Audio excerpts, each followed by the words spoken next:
how are we going to do this? Well, we're live already. Oh, we are live already. Fantastic. That makes it a lot easier. So now everyone knows how we're going to run this with absolutely no order whatsoever. But yeah, Crowdy. we planned this stream last week or something. I wanted to do this to promote your channel and kind of talk to you because I've been watching your videos for 3 months or something, and I like your content quite a lot. And that last one of yours, Jeff, is fucking awesome. What was your last one about? It was about the MTV trying to talk about like how men can help stop rape culture. It was just a hot fucking mess of a video. Yeah. I wanted to do that stream on my live stream channel, but since things happened today pretty much, and in the last 2 days, I guess I just thought I'd move it to the main channel because it's much more important of a topic. Yeah, I guess all of you have by now noticed that YouTube changed its terms of services to include regulations on harassment and cyberbullying, such as harassment and cyberbullying may include abusive videos, comments, messages, revealing someone's personal information, maliciously recording someone without their consent, deliberately posting content in order to humiliate someone, making hurtful and negative comments, videos about another person, unwanted sexualization, which encompasses sexual harassment or sexual bullying in any form, incitement to harass others or creators. And then there's the old hate speech terms of service on YouTube, which are hate speech refers to content that promotes violence or hatred against individuals or groups based on certain attributes such as race or ethnic origin, religion, disability, gender, age, veteran status, sexual orientation, gender identity. Why the fuck gender and then mention gender identity? That doesn't make any sense. Hey, there's IIS is in the chat. We should come in, IIS. Who is in the chat? Atheism is unstoppable. Yeah, I sent him the invite via Twitter, and he's the guy. Yeah, who got his channel got taken down. Yeah, today. And yeah, fuck. So it's now insane. For hate speech or something. I hope you can come on and explain it to us in more detail. But it seems like we're pretty much fucked now, because according to these little. Yeah.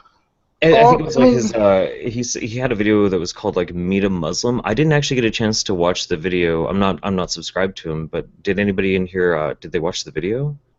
I didn't. Was that just a recent one? It's just very recent, yeah. No, there's a couple of real recent ones I haven't watched.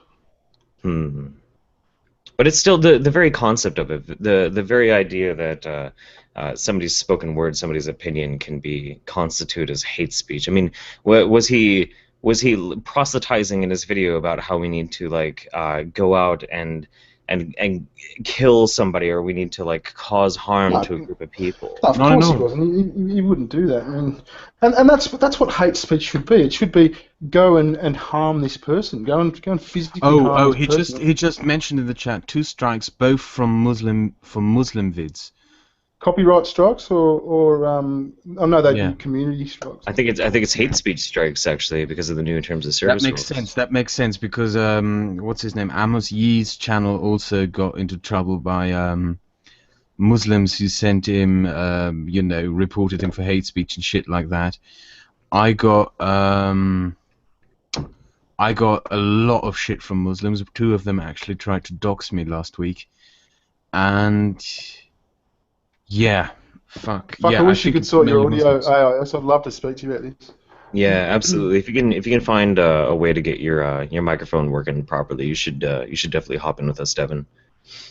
And that's really the thing, though. Ultimately, like, so I am familiar with Atheism is Unstoppable, and I've liked some of his content.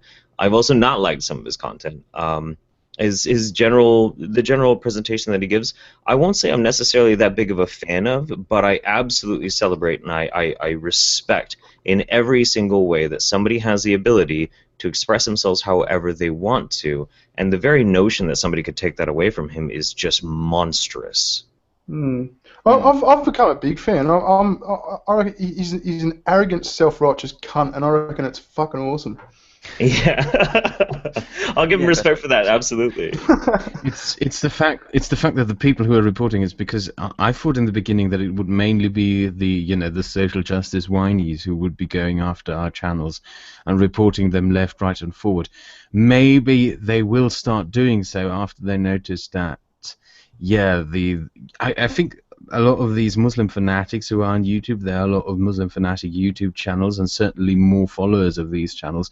They have less inhibitions to just report everyone left, right, and forward.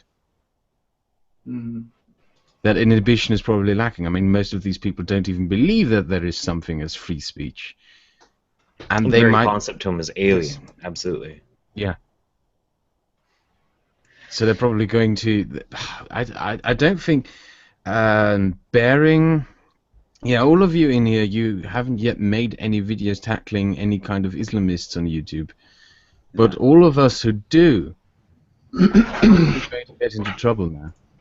I don't know enough about the issue, to be honest with you. Well, I mean, I did make that song about Islam, so. Well, congratulations, but it's, yeah. And I'm pretty sure that as soon as the social justice whinies will notice that, and notice that these people get away with it, because remember, YouTube does not punish people who abuse the flagging system. People who false flag people, who deliberately false flag people, are not punished. And it's been like that for years. Yeah. But what's a false flag? What's a false flag? I mean, if I flag someone, I mean, not that I would, but if I was a fucking idiot and I flagged someone and said this video is offensive, how can they say, well, that's a false flag? I mean, I was offended in this scenario. You know? I suppose it should be just like some sort of punishment for wasting their time with the system or something. Yeah, but what's the mechanism that determines that was a false report? You know? Well, I mean, here's the thing: if the flagging meets the requirements, it's not a false flag.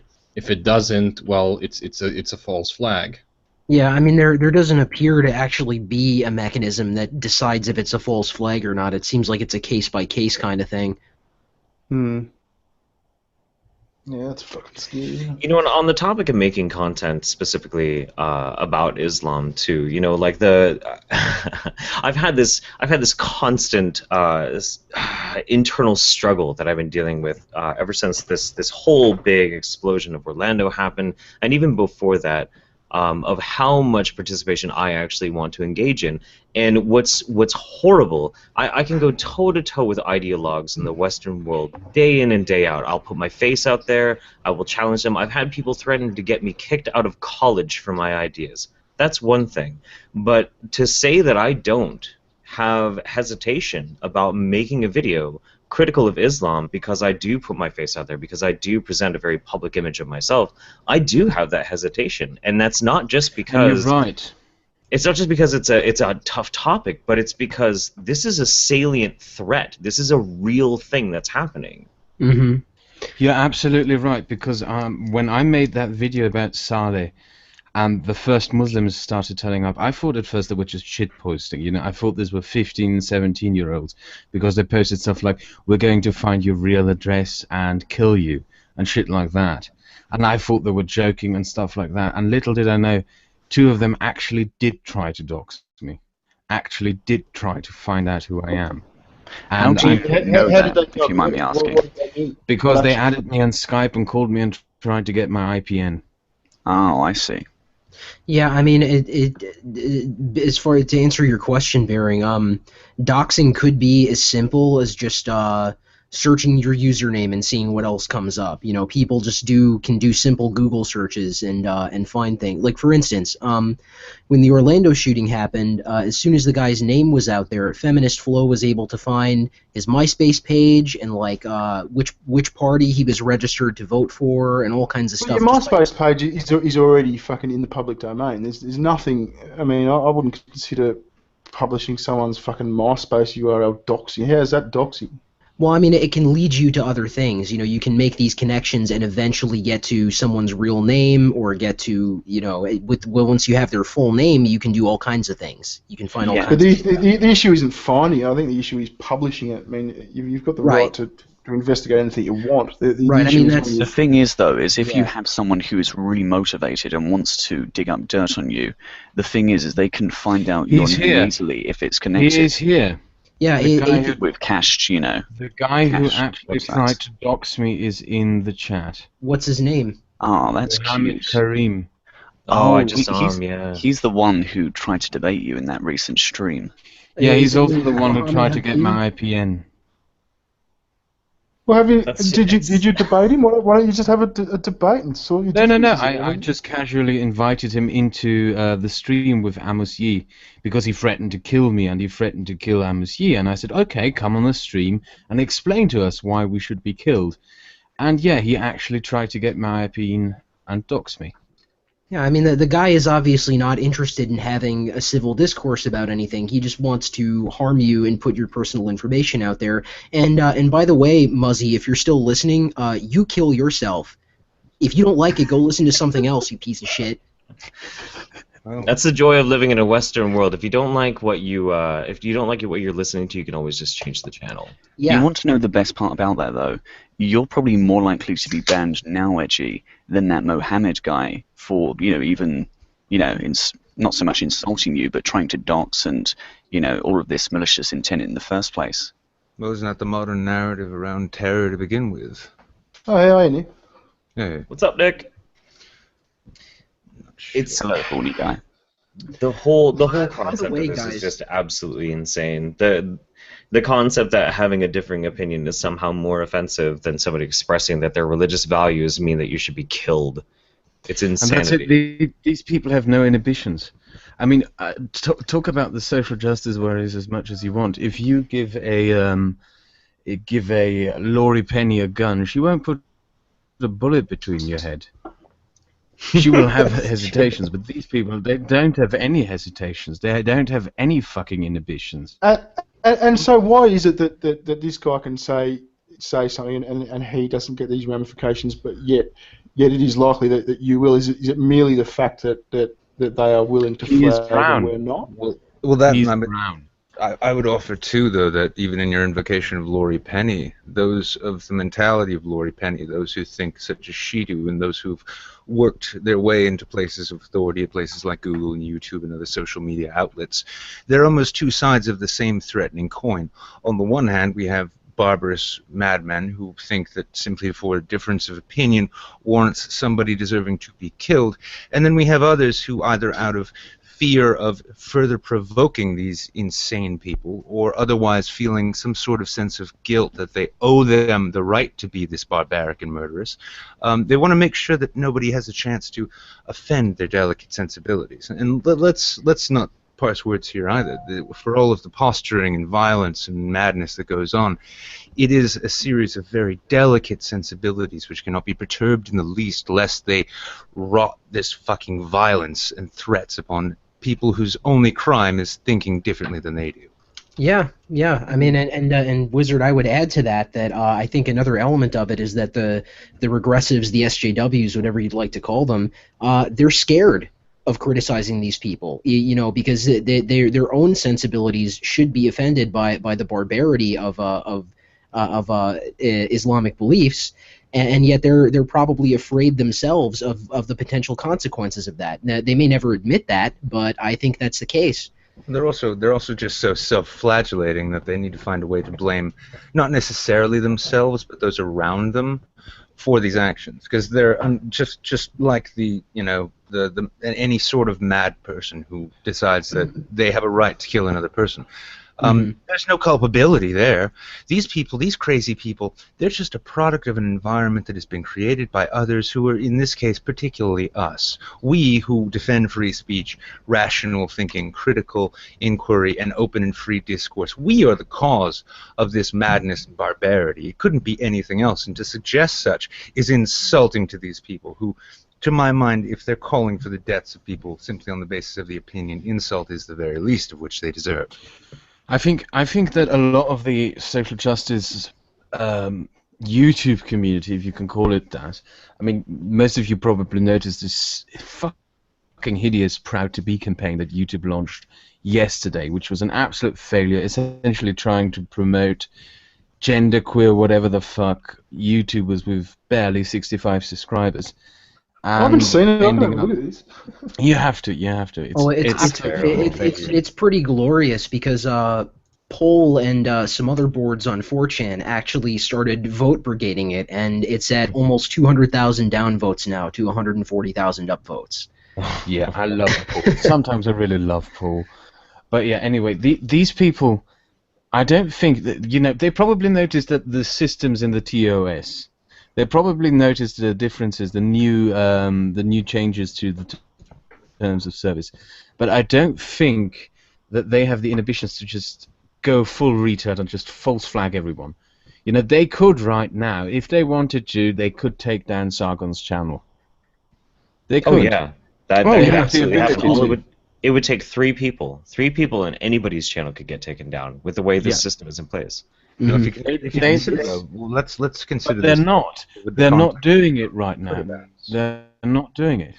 Because I believe they have, at least to a certain degree, the inhibition that they know that if they go for that, there will be severe consequences. They know so under this system, sorry to butt in, it is simply that the larger your channel is, the more you are at risk. Because the bigger the audience you have, the more people you're going to have in that audience that disagree with you. Correct? Well, at the same time, consider the issue. We've gone through this similarly with Twitter, with the Twitter bans and de-verifications and shadow bans and all of that other nonsense. The more it came out, people are not stupid, and it's very easy to see this kind of insipid shit when it presents itself. And when it does, what happens every time somebody of prominence finds themselves banned? They become the center of attention.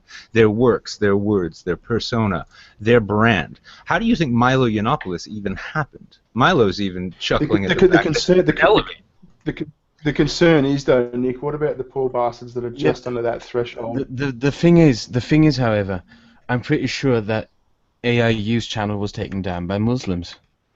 I'm pretty damn sure about it, because it's mainly, I believe, the followers of this Saleh and Karim guy who noticed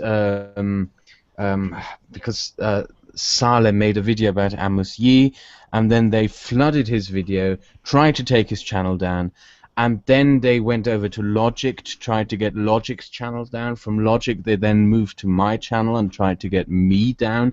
Only a fraction of those that moved to Logic, but still quite a sizable amount. Yeah, and I guess some of them now noticed AIU's channel. This is all at the forefront of this. This is, I mean, you know, I can't say that it's a brand new thing, but it's new enough to the point where we're starting to sort out and find out how these things play out. And what we've seen from history with this, I mean, this is a new front in the free speech fight, but it always ends up the same way. The more you try to silence people simply to protect the delicate sensibilities or to not offend the perpetually offended, the more you draw attention to them. It's that Streisand effect, really. And it'll take down lots of channels. You're right. Smaller channels who may not have the attention, may not have the ability to fight back or recoup what they lost. That is effectively casualties in what is a fight. But what happens is that the message and the cause remains the same. And the people who are dedicated to defending free speech against any form of banal madness or murderous intent, it will not back down. And for every time a large voice is taken down, they will find a new outlet, and they will find themselves walking into that new outlet with people who had never even heard of them. In some ways, these crusaders who want to basically dismantle free society from whatever side, left, right, or theocracy they come from, do themselves a disservice every time they try and silence a voice. There's also a really intrinsic factor about this that's kind of, it's unfortunate. We're dealing with a platform that it's a privately owned company, you know, and it's true that we have right now with YouTube the largest platform ever in the history of mankind, that anybody can espouse their opinion, they can put forth their face, their ideas, their words, but it is still a private company. And what's terrifying to me about this whole situation is that they're absolutely within their legal rights to curtail whatever kind of speech they want. They can shut down AIU. They can shut down anybody if they wanted to. There's no legal precedent that they can't. But because YouTube is such a powerful global force, at least in the realm of ideas, the only way that you can actually combat against this, because there is no legal precedent for it, is simply with pressure. With as Nick was saying, you know, as you try and silence people's ability to espouse ideas, those ideas become louder. And that's really the only thing that we have as a weapon against it, because there is no way we can sue YouTube. I think the best weapon we have is our community here. Well, it's marketing. I mean, let's consider. I think what I'm going to do once this stream is over is upload AIU's video, mirror it, and I strongly suggest to anyone watching and anyone participating in this to mirror it as well. I might add a short clip explaining what is going on, since he told us that, yeah, this is due to Muslims flagging his channel, but this is what I'm going to do. And I mean, as much as some of us may disagree with each other and have our differences, we still have a community. More than that, though, I mean, let's take an interesting perspective on this. Yeah, so let's take the social justice menace that we initially all really sort of formed up to fight against. Prior to Islamism becoming a subject as much. Now, these people who like to say, you know, they like to sort of inflect a Marxist perspective, a lens on everything that goes on. Well, let's take the inverse and consider market dynamics in this sense. What market dynamics on YouTube have demonstrated when you compare social justice channels and quote-unquote communities versus those of us who are opposed to such, what we find is that the market demands rational discourse and critical inquiry about these things. They're not interested in listen and believe. The only people who are the denizens of the social justice world, who themselves are incapable of really affecting change outside of when they get to positions such as Google. Now, Google itself has shareholders. Now, if this mass banning bullshit, these pulling down channels because of wrongthink, becomes an established and recognized norm, what do you think that's going to do to the share price of YouTube? What do you think the investors and the shareholders themselves are going to think when they start noticing that the political posturing of the millennials who have taken over in the social media world is costing them money, and that other people are making gobs of money by effectively making real replacements for them that do embrace free speech and are not afraid of barbarous mad people or the perpetually outraged? That might be the only response we can really have. I'd say it's the only one we really need. It's basic. It's almost naturalism. It's almost social media Darwinism. Only the fittest survive. Yeah, it's all good and well on a large scale, but it's a small scale that has people worried. I think it's the what happens to my channel now. You know, what you're saying is absolutely correct. You know, I think it's, you know, it makes sense, but it doesn't help the poor. It doesn't help AIS right now, does it? I'll put it this way: if QtPie came out tomorrow and he made a video critical of Islam, it would never get taken down. His channel would never be touched. It would never be touched because QtPie represents a certain amount of monetary gain for the company in and of itself. So Bearing is absolutely on point. The real threat to this is people in smaller channels. There is, however, a food chain. You know, if they start taking down channels, I mean, the fact that they started out with AIU, who has 50,000 subscribers, over 50,000 subscribers, that is really a brain fuck to me, because I thought if they're going to start taking down channels, I thought they would start up with smaller ones. You know, like Introverted Smiles, the ex-Muslim with about 10,000, 11,000 subscribers, then maybe work their way up to me, maybe even start smaller with Focus Breaker Beeb, and then go up that food chain to 10,000, 20,000 subscriber channels, 30, 40, they're 50. Not threats. They didn't. They started with 50,000. That's because they're going after the threat to the narrative. So they're just randomly, like rabid dogs, they just attack everything that moves. No, they go for the thing that with the most amount of meat on it. They go for the thing that's already bleeding and the thing that clearly has the most meat to be eaten from it. The thing is that larger channels are the ones that have the influence. It's not the words that they're worried about. The company, this is not the crazy people reporting. The company is worried about the message and how far it can get out, and how if that could be construed as being hate speech, which as we know is thought crime, which as we know is capital crime now, if that could be construed as reflective of what the company is allowing, well then clearly by the delicate sensibilities of those people so insulated from the real world, that's something that just cannot be tolerated. So of course they're going for the larger channels first. The smaller ones will be attacked, once this sort of becomes mimetic amongst the censorious crowds which are gathering, the hordes at the gate, as it was. But as it stands right now, they're not trying to burn the villages; they want to sack the cities. By the way, guys, I don't know if you noticed, but it seems Atheism is Unstoppable is actually in the chat right now. Yeah. Oh yeah. I did know, notice I that, already yeah. sent him an invite an hour ago, or half an hour ago, so. Oh, he Good still hasn't evening. come in. Layman, greetings. Hey, Gaiman. You faggot. Been a while. So, are we in full panic mode yet about YouTube? I think it's safe to say that we should all probably be concerned. Because- We Germans are used to watching the world burn. Yeah. I would like to make a point real quick. We should talk about exclusivity and essentiality of services right now, because Facebook, they can do whatever the fuck they want. People just can't leave Facebook because it's so embedded into the internet and everyday life. But YouTube provides a non-essential service, and it's non-exclusive. At any given time, you can just switch to Dailymotion or Vimeo or whatever. So I think that YouTube, while it has those TOS, how in that give me a sense second, is just a Facebook? second. Yeah. As long as those alternatives are there, and YouTube is a non-essential service, I think they are going to be very careful with abusing their new terms of service, honestly.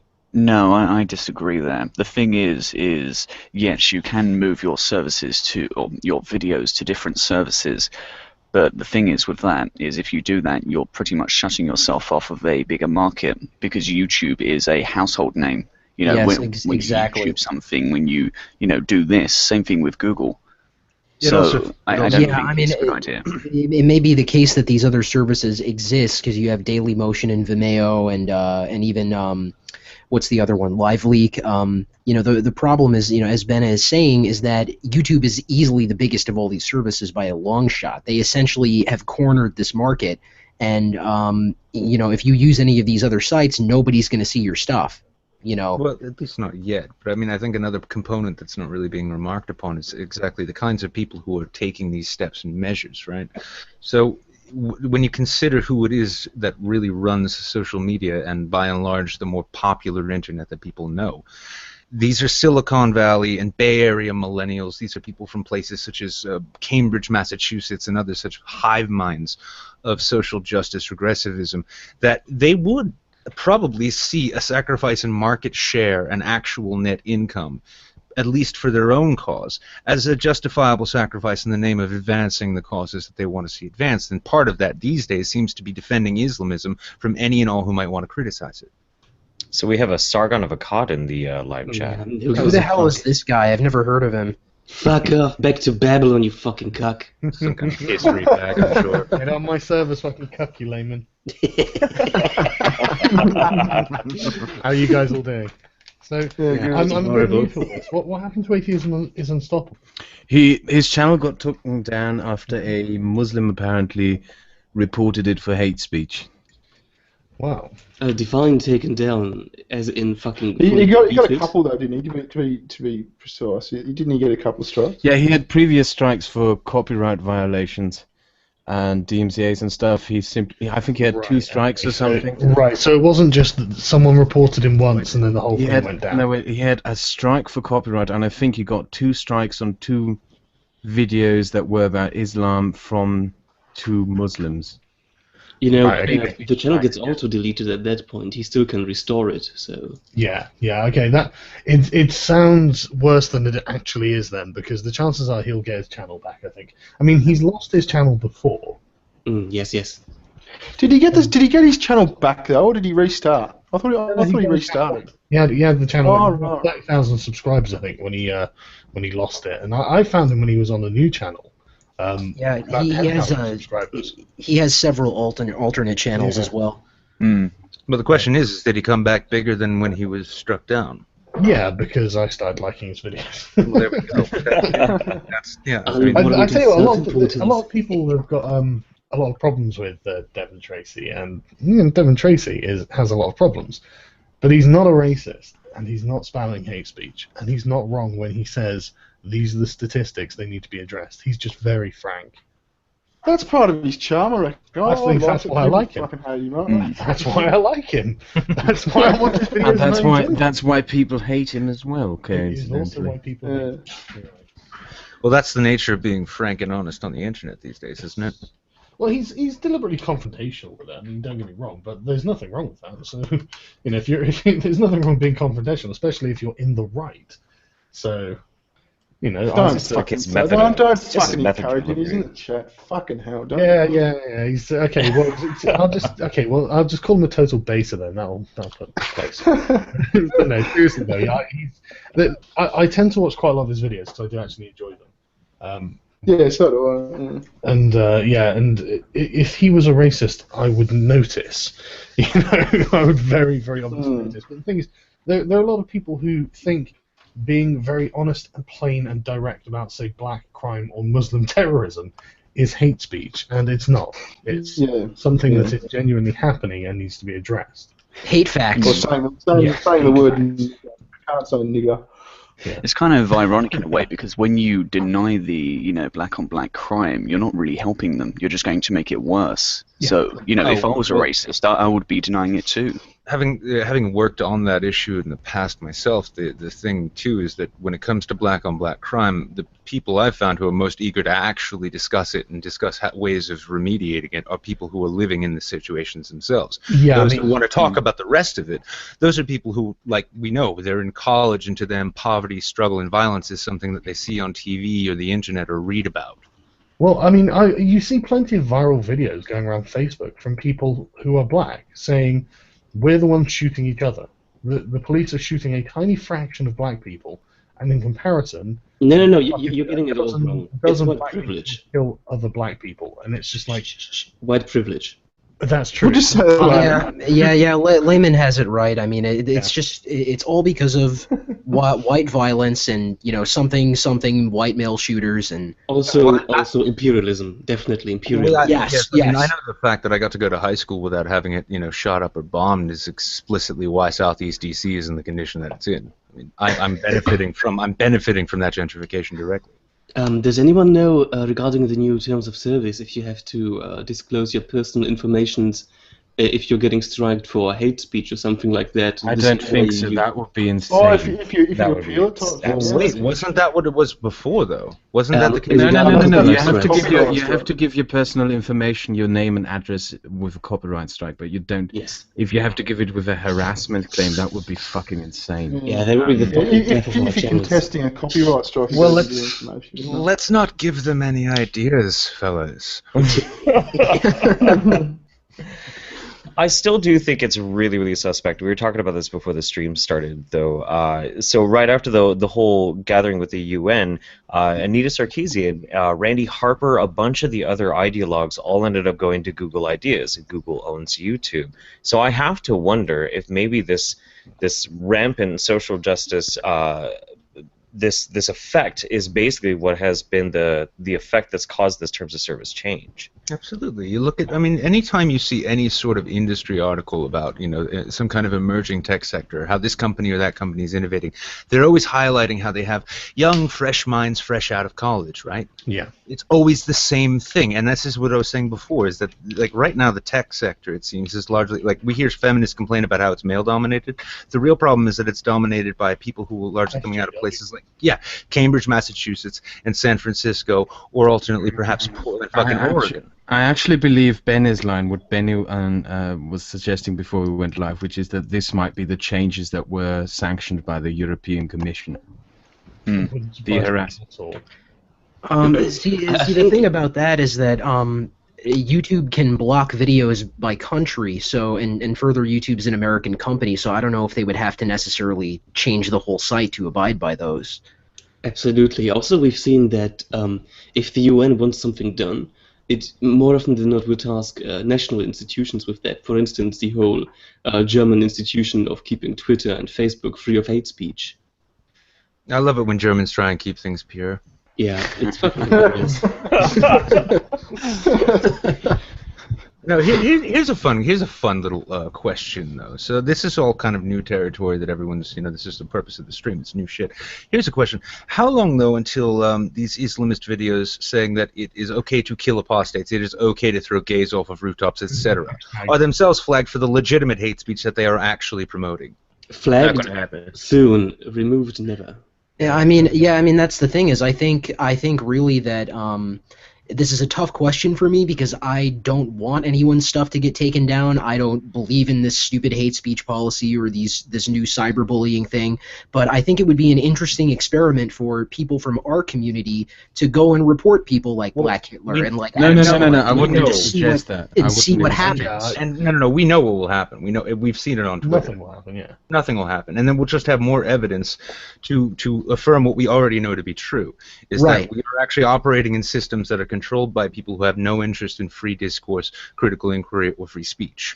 Right. I mean, if you're going to have these policies, really the point that I'm trying to make is that it should be about equitable enforcement of these policies. If you're going to have the policy, apply it to everyone and not just to us. Yeah, of course. I mean, I get the feeling that we're all very much on the same page on these issues, which is nice. Because I'm very rarely on the same page as a lot of people, to be honest. Fuck off, Sargon. I disagree. Yeah, exactly. Disagree with me just for the point of it, all right? Also, we should really point out at this point that the rapier is probably the best sword ever made. Oh, just cuck yourself. God damn it. I'm just going to be over here. Look, there's a reason to there's 2 world wars, Lehman, all right? I'm so disappointed in myself. I'm so disappointed in myself because I swore if I ever got into a live stream with Sargon, as soon as he came on, I would say, "Ahura, Sargon!" A coffee, y'all. I'm going to make that. I got it in. I'm happy. There you go. No. Now go get the tattoo. Oh, fuck. Oh, yeah, no, a Sargon head with a speech bubble saying Uhuru. That's a great tattoo. That'll be relevant for 6 months. On a more serious note, do we have a sort of contingency plan? I don't know. Daily Motion? Good question. Yeah, I do have a Dailymotion account. The site is pretty good, actually. No, I think it'd be better if, like I said earlier, I don't think we were live then, but if what we do is we form some sort of union, and if one of the people's channels in the union goes down, everyone basically makes a shout out to that channel that's gone down, and so on to push it back up. I'm relatively certain on different levels T and I are triggered by the word union, but that's the only word I can really describe for it. But I've got a better word. We need a movement. We need an identifiable movement, like feminism. Wow, so you're saying we need identity politics, Sargon? Oh my god. No, we need to be a group that people can point to. Well, let's just call it feminism. That way no one can ever let's call it Feminism Plus. Let's fucking call it Feminism Plus. No, but here's something on the notion of a migration, if such ever has to be the case. Now, when it came to the questions of migrating from Twitter, where are we going to go from Twitter when this shit gets worse? No one had anything like that established, and plenty of people tried to put them together, but they just never really took off. Yeah. Within respect to YouTube, at least in respect to like what it is that we do, and the audiences that we all respectively have at their various sizes are very fucking loyal, even when they disagree. A migration to a different place, if things get too bad here, could potentially function as those avenues already exist. They're not. We don't need people to make them. We can just go there. It could, yeah. It's kind of like when MySpace began going to shit just because they didn't know what they were doing, and hey, now we're going to make it all about music and change everything 2 days after one. Yeah, but what happened with the move to Facebook? The reason the move to Facebook from MySpace made so much sense, and this is something a lot of people forget, was that in the early days of Facebook, you could only have it if you were at a university with a university email account. Then when MySpace began turning to shit and it became clear that it was going down, Facebook opened itself up to public accounts for anyone, and that's when the flood happened. It was already the avenue. The infrastructure for the new platform was already there. The company managing it just recognized there was a market to tap into, and when they did, it exploded. If YouTube starts turning to shit because of censorship to protect delicate emotional reactions to things, and there are other avenues like Dailymotion or LiveLeak, which are willing to accept free speech, and the free speech movement, which, let's face it, this stream and all of the streams of all of those who we respect and may not agree with, but still stand next to in terms of their right to speak their minds, are willing to migrate over to that. The audience will come as well, and those institutions, those outlets, they will be fucking pleased as punch to have us. Yeah, I'm not so sure. We should not overstate the sizes of our audiences compared to the total size of YouTube. I mean, even if you put the entire Rentosphere together, we are maybe pecking it's not YouTube that we'd be concerned about, though. YouTube isn't going to miss us if we all disappear tomorrow. Absolutely. But if we go somewhere else, a sudden influx of, say, I don't know, I mean, like what? If say you got like the Amazing Atheist, Thunderfoot, me, Armored Skeptic, a bunch of other like sizable YouTubers. I mean, we could be looking at a combined total of maybe 500,000 people.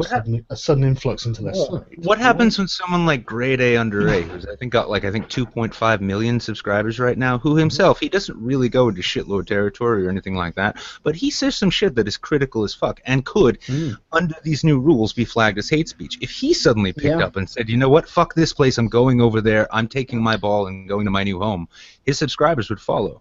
Right. I mean, and by the same token, even people like Markiplier and PewDiePie have come out and said these new terms of service are ridiculous. Mm-hmm. You know, when these golden boys of YouTube are coming out and saying this, you know, they should. Did PewDiePie say something against them? I haven't seen that. That's interesting. I actually haven't seen his video directly, but I have heard about it, and Markiplier also made a video as well about it. Okay, 3 words: filthy fucking Frank. Yeah. Filthy Frank. Never underestimate him. Yeah, who's he going after now? He's going after animal rights activists, and if there's one people we know like to bitch online, it's animal rights activists. Oh God. Yes. Yeah, so what happens? The latest Steve Sakar one. If anything's fucking hate speech, it should be that fucking vegan cunt Steve Sakar. He's legit one to we are going to be we are going to be fighting on the same side as these people. I just wanted to tell the chat, considering that I made a lot of you moderators already, all these Muslim cunts who've been following around, you know, me, Amasi, and others, they started turning up in the chat. So if one of you manages to ban one of these, you'll get an invite to this stream. Just something, guys. Stream chat. Could you please press 1 for a Islamic Holocaust? Just get rid of Islam. Press 1 for Islamic Holocaust. Oh God, well, Kraut. I guess that's it was a good run you had here. I see you're over 20. Yeah. Take a screenshot, put it up, print it out, put it up on your wall, and remember the good old days when you could say what you wanted. I will. I definitely will. Well, luckily he's on his second channel, so. Oh my God, the chat. Oh fuck. Oh Jesus. Can one be considered hate speech, you reckon? Oh, it will be. It will be. So much for your channel, crowd. You know, this is going to be the new game when people do migrate. We're going to start new YouTube accounts, gain quick followings, and then just like basically like sniping each other on Rust and raiding each other's bases. It's like, oh, you were offline and I left a comment using the word nigger and sand nigger in the same comment. So, haha, fuck your channel, bye. Layman, you remember I sent you the invite once and you posted it on 4chan and some guy turned up showing a clip of a woman kicking a naked man in the balls repeatedly. My channel wasn't taken down then. I'm pretty sure it won't be taken down now. Speaking of taking down channels, my other channel, Dr. Laymin, once I left my live stream running for about 30 minutes while I was gone, I came back after the stream, and I had 18 copyright strikes on the fucking stream. The chat is still going, for God's sake! Yeah, I guess we'll have to do that Holocaust now. Just to reiterate the point, I really do think this is important. The reason they're beating us is because they have a label. That's why they're beating us. Absolutely. Yeah. They have recognition. How do you mean that? They have a global... What's our label, Chief? What are you suggesting? It's branding. No, they don't have the numbers. They don't have popular will. What they have is a manifesto they can point to effectively and say, look, this is what feminism's for. We're feminists. You have to do things for us now. They act entitled. Well, how can we do that? How could we possibly try and affect something? What you can say, oh, Dr. Lehman wants to change something. No, they don't care. They don't know you. You represent, like, you're one person with, like, I don't know, even if it's just me, Sargon wants something. Well, that's just one person. You know, it doesn't mean anything. It's not a movement in any way. There needs to be a sort of type of cohesive idea, something that's easily embraced. Yes, as it stands right now, I mean, the only ones we really do have are those that have been labeled on us. Aside from bigot and racist and all that, it's anti-feminist, anti-Muslim, anti-theist.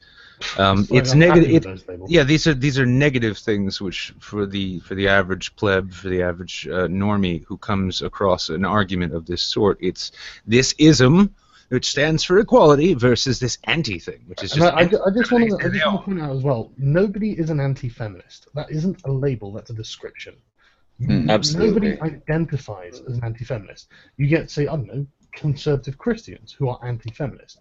You get liberal skeptics who are anti-feminist. I suspect that we are probably the liberal skeptics. We're not. More likely. We're not the conservative Christians, and yet we're still in the same camp against feminism, and that's the problem. We can't organize. We can't put pressure on anyone because we are not anyone in their minds. What we need is a term that would adequately describe us. But the problem is what do you think of Sargon? You've obviously thought about this.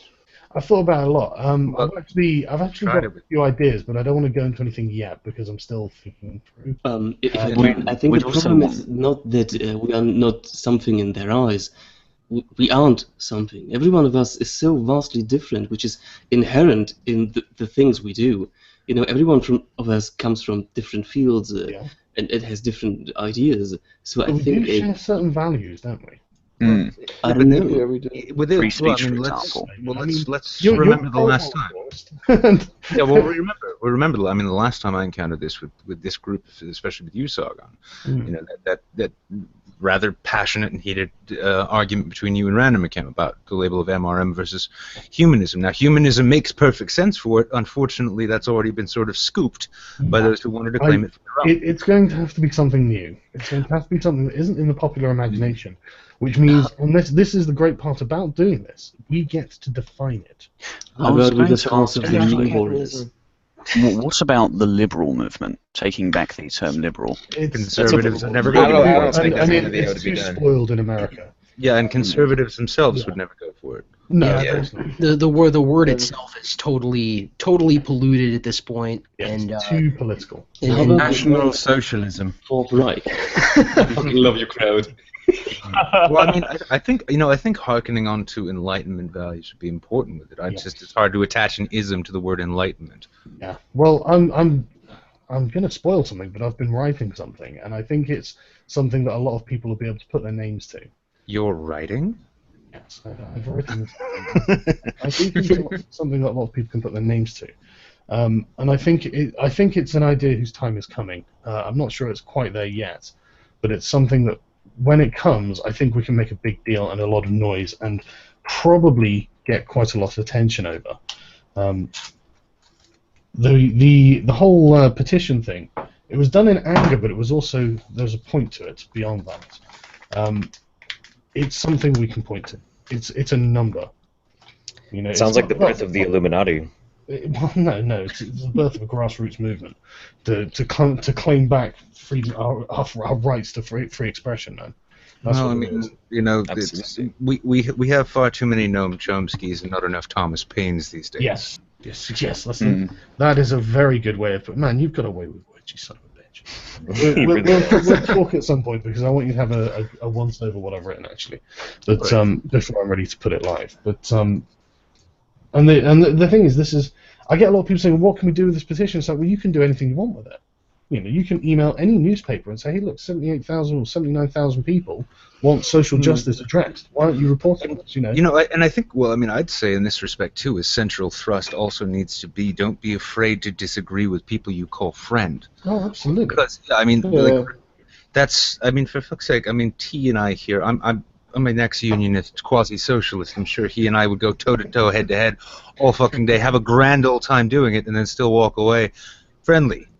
And that's so fucking lacking in our modern context. Not just because of my radical debate with Thunderfoot. After the debate, I sat there and had a chat with him. Like, Christ, that was a bit intense. You know, well, that was the we thing. both were his friends. Well, and listening to that and then watching the chat too, and it was funny because this hypercharged sense of self-righteous identity and assuredness of your position has gotten to a point where it was constantly so-and-so one, so-and-so one. Oh, he fucking wrecked him. Oh, fuck. What about the word pluralist?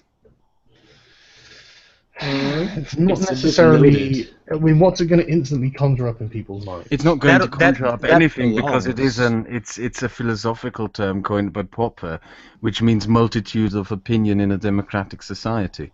But putting my political I think that would be a way of on, describing. Yeah, that belongs in the label. The label requires a market appeal. The label requires a draw, and this is like it's the sad fact that the only way you get people's attention is with something that's bright and shiny and appealing. Not depth, not in depth and deep and intellectual, because sadly, that's what you draw them into, and then you give them that. You need presentation at the beginning. Feminism has we stand for equality. Islamism has this. If you don't agree, we'll fucking kill you. In fact, hang on. That's actually a great point. Saying we stand for pluralism is a very interesting tagline. Yeah, it's a very interesting tagline. Actually, it belongs in the body of the. It belongs in the body, not in the elevator pitch. It's like feminism is equality. You know, it's that's the pitch that you put to people.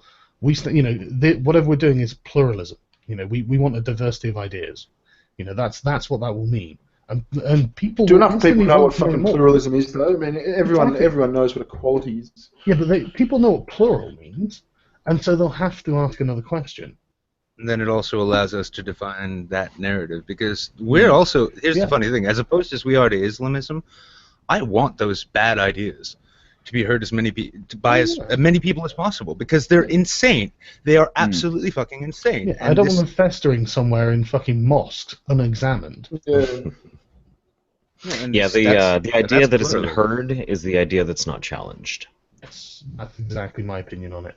And that's the thing. I think there are literally hundreds and hundreds of thousands of people of like mind on this issue, even if they disagree on politics, points of policy, anything else, just anything else. But on these issues, the fundamental sort of there are probably about 4 or 5 fundamental principles that I think we would all agree on, if just on the face of them, without any further explanation. They're human principles. Before this stream, I was in a stream speaking with Habib about he wants to see a growth of some kind of reform movement within Islam, and the point we kept coming back to was it comes down to understanding and being proud of one's own actual culture, absent some authoritarianism. But more than that, it's about that. At the core of every rational person who's not been radicalized and hypercharged into some hateful way of thinking, at the core of every person are desires for peace, security, family, love, stability, some prosperity, and freedom. And part of that freedom is the freedom to express your opinion, however it may be, and have people respond to it in kind, because none of you were told you can't. Yeah, that's the only way to be someone's equal, is to be able to speak your mind and have them speak theirs. Otherwise, you're looking at a hierarchical system of privilege. And that's one of the things that makes YouTube so vastly important, because it is a global stage where anybody's ideas can be voiced, anybody's ideas can be heard or challenged. You can engage with the people that you speak with. Precisely. And that's why this censorship it's horrifying. I mean, it's kind of a more complicated situation with AIU, but to say that this isn't possibly a sign of things to come, I mean, I think that would be naive. And that's the main contention I have in regards to the any idea of moving to another platform is mainly, in terms of, bringing our audience. I don't think that would be hard at all. But the only issue is once our audience comes, the continued acquisition of mainstream audience, to expansion of getting your voice out there to other people who haven't may have heard of you. Well, here's a question. I think we have the reach. Yeah, well, we have much more in the way of influence than I think we give ourselves credit for. But you do need some sort of mainstream medium to be able to reach them. But question being, though, Well, on that same note, wait a second, on that same note, though, if, like, this is a fresh, fertile ground, right? Let's say it's not quite as big as YouTube, but it does have plenty of people already looking at it. And all of a sudden there's an influx of new speakers and ideas there who are maybe opening up people's minds who maybe haven't been as mired in those arguments yet. And more importantly, have honed their craft. Yeah, that's the point. We can gather audiences. We all have a decent sized audience. I mean, even a few thousand people, that's still not a bad audience, really, when you think about it.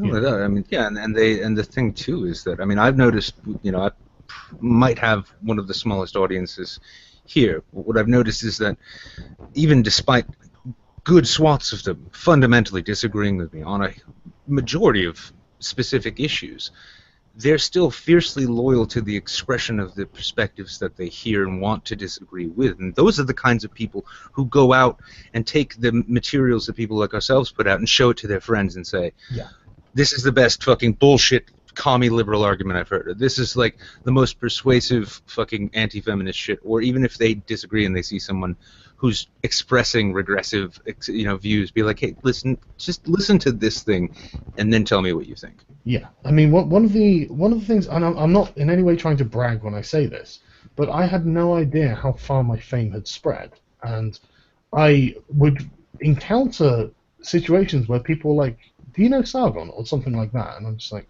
how the fuck do you know who I am? I mean, like, for example, you really sound like this guy that I know, by the way. I don't know if you heard of him. No, seriously, listen, right. My wife likes reading the Daily Mail because she likes trolling people in the comments. And she posted a comment that, you know, she thinks in a very similar way to me, which is probably why I like her. And she had posted something, and someone underneath had written, Sargon? And it's like, Jesus Christ. You know, and that's just one example. And then I've had two friends now who friends of theirs have been sharing my videos with them, and they're like, you know this guy, right? You met him like 3 years ago at a party or something. And they're like, what? And I'm like, well, fuck me, how the fuck is, you know, this is getting around, you know? That's wild. I only have It's incredible. That's the point. If you do something that resonates with people, it will be spread. It will affect people. It's not the mainstream media, it's grassroots, and it's word of mouth. If I can just plug an idea at this point, I think it would be important if we could establish a sort of centralized database for the future.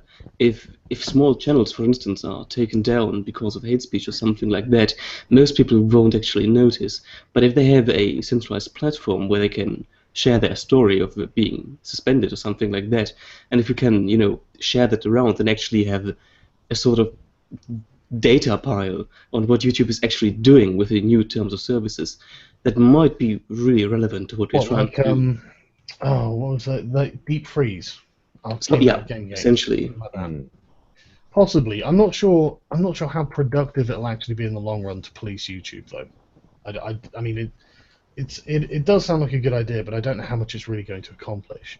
It's not going to accomplish a goddamn thing. Yeah, that's my concern. I think it'd just be pissing into the wind for me. I don't think it's going to do anything. Well, it's the attempt to apply a model from a different fight to what is a different fight. Yeah. I mean, deep freeze makes sense for Gamergate because Gamergate's against corrupt journalism. This is a broader fight. This is a broader issue of which Gamergaters are a faction within, but you know. Yes, that's the point. There are many of these factions, and we need a single uniting label to bring them all under the same banner, so that when one person from one end of it, who may never have spoken to another person on the other end of it, says something and hashtags it, then whoever's going through the hashtag say, holy shit, that bothers me. You know, if we're talking, essentially, I think what we're talking are the Enlightenment values. Is there anyone in disagreement with what if I were to say that, then people generally have a good idea of what I'm talking about, and is there anyone in opposition to that? I think you will be very hard pressed to find anyone here opposing Enlightenment values. Exactly. I just want to get us back to the good old days when guys like T and myself could just argue about the fact that a public healthcare system would be a net benefit rather than having to set that aside and okay, we'll get to that later. No, you don't get to tell me I've triggered you. Oh, by the way, I just got a trigger T here. Okay, roads. Roads, motherfucker, roads. Dude, if we didn't have a government, we would literally have no roads. We would be walking on broken glass and shit. So while we're having, Actually, I've heard if you mix that with a bit of charcoal, you can actually come up with some pretty good roads. But you have to burn everything down around it, and then you have roads. If we didn't have roads, then Neil Sarkeesian then wouldn't have gotten to Google and and checkmate liberals. I'm reading through old books right now. Hang on. I noticed that Devon in the chat posted, obviously as a joke, Heil Hitchens, and I think that's a very interesting thing. Obviously, we can't call ourselves like the Hitchenites or something. Well, he would hate that too. Of course, he would hate that. That's why. That's one of the many reasons we couldn't do that. But if we could think of something that might conjure up the spectre of him in people's minds, that would be a good thing. I've got an idea. This is something because I've been trying. This is one of those things. Like when I do like my sit and rant videos, they usually take 10 takes or more. And the ideas get muddled. I get off on tangents. I forget where I'm going, and then I need to start over because I just hate what I'm doing. Yeah, that kind of thing. Yeah, same. But one thing I was trying to tap into, and this was in regards to expressing my own atheism, is that I always liked his concept of the luminous. The way he presented that was basically saying that concepts and experiences such as observing beauty and experiencing love and all of these things which the faithful typically like to attribute to the glory of God, atheists are able to hold on to as just personal experiences that are luminous and enlightening to them and impactful to them, absent an external meaning. And the concept of the luminous, I mean, I don't know, the Luminists, well, Illuminati confirmed, I doubt it. But no, it's a bit abstract. That direction that he was prying in, because I liked it, because it basically said that you don't need an orthodox or fundamentalist set of values of any kind. You can be as free a thinker as possible and experience all of the same goodness of life and do all of the same good deeds as a human without that external factor pushing in. You don't need to be for equality because that's what feminism is. You don't need feminism to stand for equality. You don't need religious values to stand for family values. Yeah, I mean, I liked this. Just I think Aristotle really summed this up. Is the mark of an educated mind is to be able to entertain a thought without accepting it, and that's practically the basis of all fiction. You know, the reason that you don't see, you don't think Game of Thrones is, a historical text, is because you set aside a portion of your mind to enjoy it without believing it. And I think that we need to encourage people to think about that a bit more, to be honest. Maybe there is no such thing as a label that could unite us because the nature of our... I think there is. Are you sure about that? I think that pluralism sounds best, to be honest. But my main pluralism is that pluralism is a concept and not an ideology, let alone a state of mind. Or maybe the concept of society and state. Yeah, it would be a descriptor. Yeah, but also if you have to consider the nature of a movement and understand it for what it is ahead of time, because the central failing with Gamergate, I found, largely in certain respects, was the same central failing as Occupy. Not just attempts at co-option and this and that, but also the notion that it would last forever. It's a defined movement with a defined goal. It's a thing that needs to understand that eventually it will become irrelevant and die. That's the problem feminism hasn't done, which is why it's increasingly militant with every new publication, is because it doesn't want to let it die because it knows that it no longer actually stands for equality, but it needs to hammer that idea in just to keep itself as an idea relevant. Yeah, but I would like to object to one part there, however. What you say presupposes that it was even justified to begin with. And I can't really agree with that if I'm going to be honest. But without even wading into that specific argument, which I'm on the fence about it. But the thing is, though, to understand that it doesn't necessarily need to be a lasting philosophy. I mean, the fact is that fewer and fewer people, it seems, even invoke the concept of Enlightenment values. Yet we still know what they are. That's the lasting impact of the Enlightenment movement. What we need is a shorthand way of invoking these values. That's what it is. Just out of interest, what did the American revolutionaries call themselves? Sons of Liberty. Tea Partiers. Tea parties. So, there's Yeah, nothing that's a there. fucking fantastic I idea. know- The finance of tea parties. I wanna see George Jefferson's birth certificate. Well, I don't this believe is- hang on, Because- American. No, this, No. I mean, what did we have? We had Maybe that historical time phrase is something where you can, because these people, they used to call themselves these flowery names, and we had the failed revolution in 1848, and these people called themselves Junges Deutschland, young Germany. So you can, I guess, look into the past and look at these movements and try to find a catchy phrase as a label as well. Yeah, I was saying the That's same not- thing. Like looking But, back, I mean- like thinking of in the last decade, like which particular movements have come up and in the last few decades or so and just exploded. First things that come to my mind are like progressivism, Tea Party. Tea Party, yeah, alt right, and They neoconservative. have a name and they know what they want. The thing is We with know that what though we is want, but we the don't have a name. That's Well, the actually, problem. Yeah, no. Specifically, the label itself, though, intersectional isn't that feminism was one descriptive? as well. I Well, mean, here's the what thing. exactly Also, is the alt-right? It's alternative right, but what exactly is it? That's my main problem. yeah, They're- but they're actually consider this. struggling with that, to be honest. Consider this though. Adding a qualifier does seem to work as well, because intersectional feminism is a relatively recent thing. It's only come along recently, but it defines a completely different thing than what, say, Christina Hoff Sommers' feminism, which she stands by and calls it feminism. Yes. She I believe she calls it she calls herself an equity feminist or something like that. Well, what about this? Something like critical humanism. No, it's going to have the word new in. I'm glad you brought this point up, Wizard, because I've been talking to Naked Ape a lot lately, and he's been talking a lot about pragmatism. So what about something like pragmatic skepticism or something like that? I really think if we include the word new, that will hark back to new, the No, I have a revolutionary idea, guys. Okay, listen to this. Just prepare to have your minds blown. By the Swede. How about we don't have an ism at all? No, that's a really bad But idea. see, Sandre, before you came in here, we were discussing precisely why we need some kind of name for ourselves, like some kind of identifier. Keep in mind also, and I haven't seen this brought up yet, but if we don't assign ourselves a name, they will assign the name for us. We So need we have.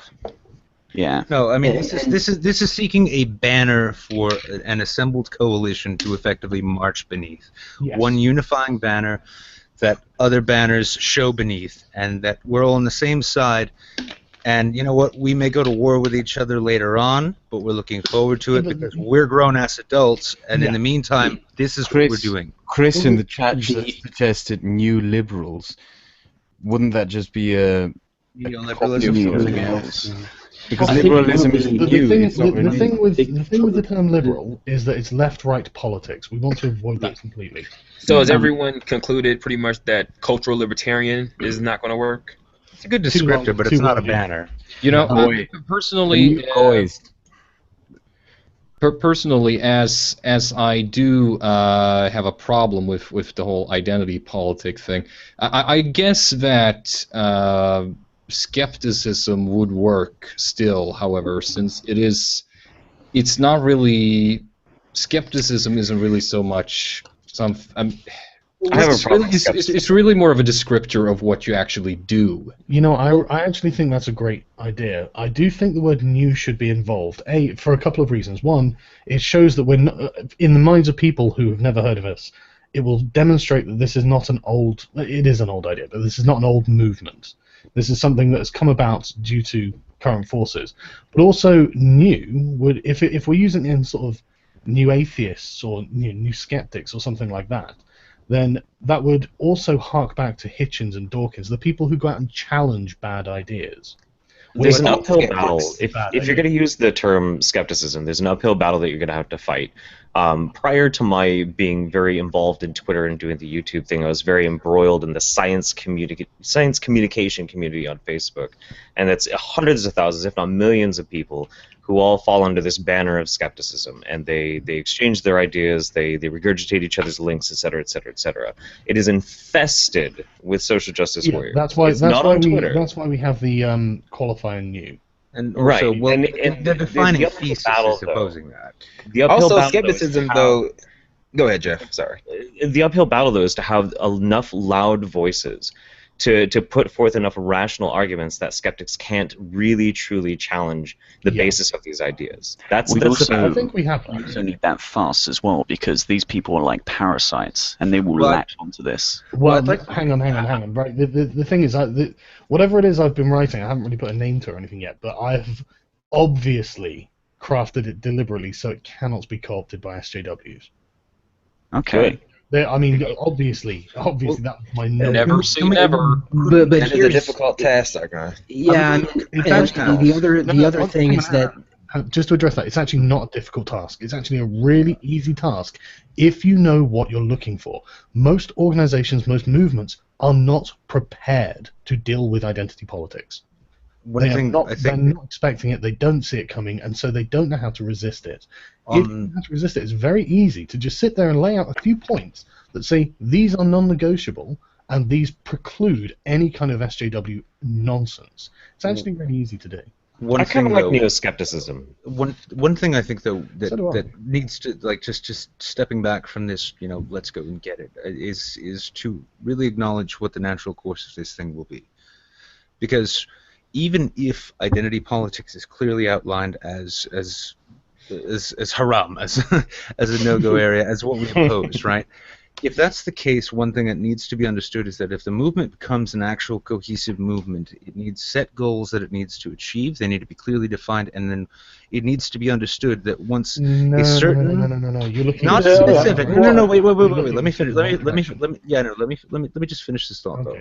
All I'm saying here, is that they don't need to be specifically set down like metrics and the like. But what I'm saying is that an established understanding of what the effort is about and the message is, it needs to be understood that at a certain point, once, especially if a certain portion of that is achieved, factional divides will grow within it, and they will.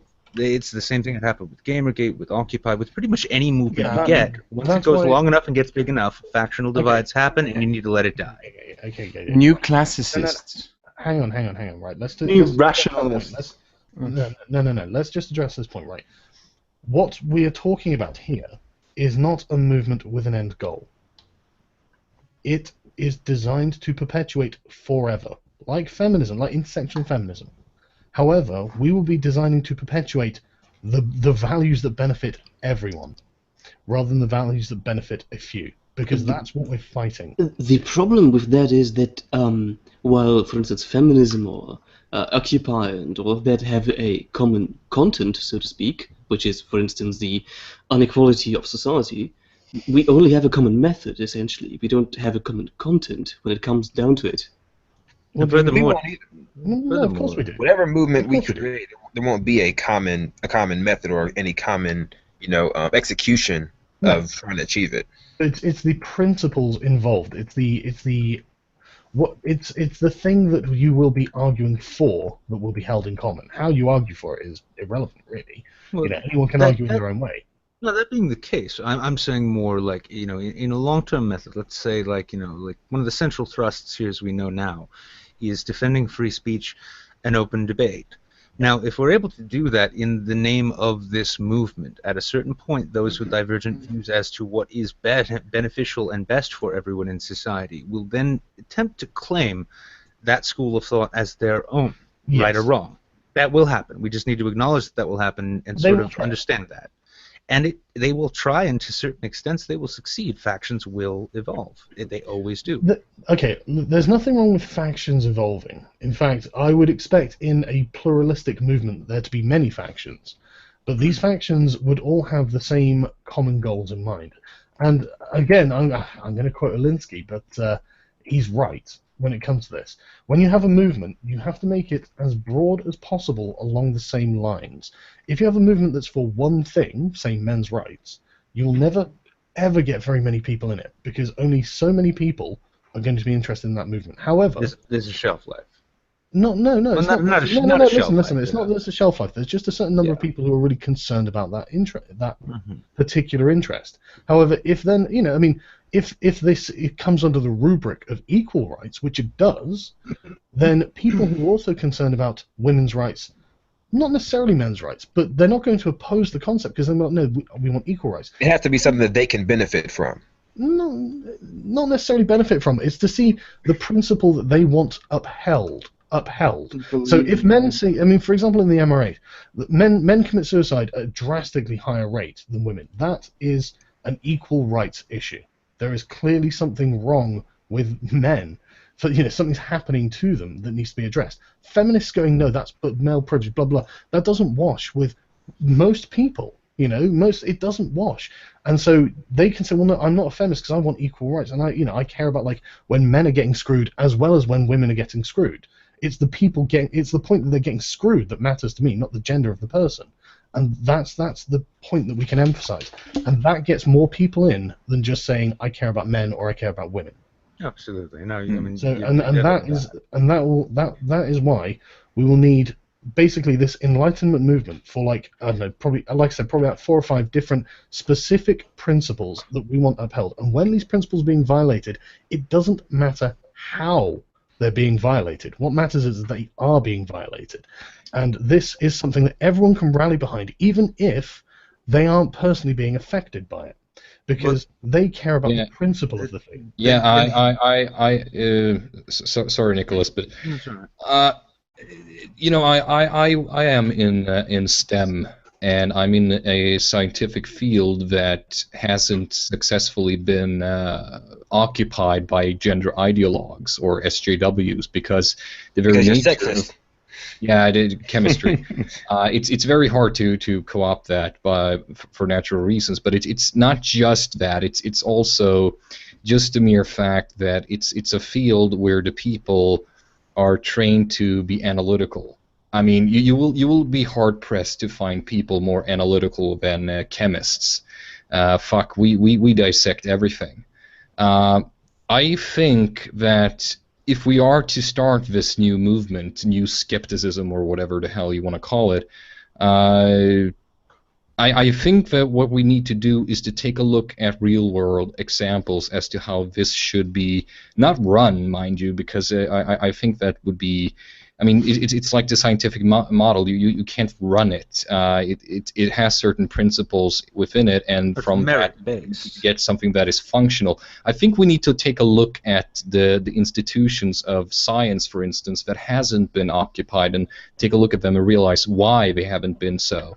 And then we need to compare that to other fields that have been occupied, such as sociology, which the Oompa Loompa in here knows all about. Yeah, absolutely, yeah. Anyway, Sargon, what I would like you to do, because I mean, you are without a doubt the most influential of all of us when it comes to this. Maybe it could be up to you to I don't know, make future videos about this, because I find this very interesting actually, and I would like to be a part of this. Maybe you can take a look at real-world examples of skeptical movements, but not just that, institutions of science, for instance, and just try and break it down and find out why these haven't been co-opted, and just compare that to other instances that are supposed to be reasonable, that are supposed to be based on logic, but have failed to resist this invasion. We know why. We know that because the natural sciences don't. If you have a theory in natural sciences, and you have one instance in which would disprove the theory is worthless. Science is not a democracy. Science is a strict meritocracy. Yes, when it comes to sociology, of course. Yeah, I know that part already. What I'm talking about here isn't necessarily the actual field of itself. What I'm talking about is the institutions, okay?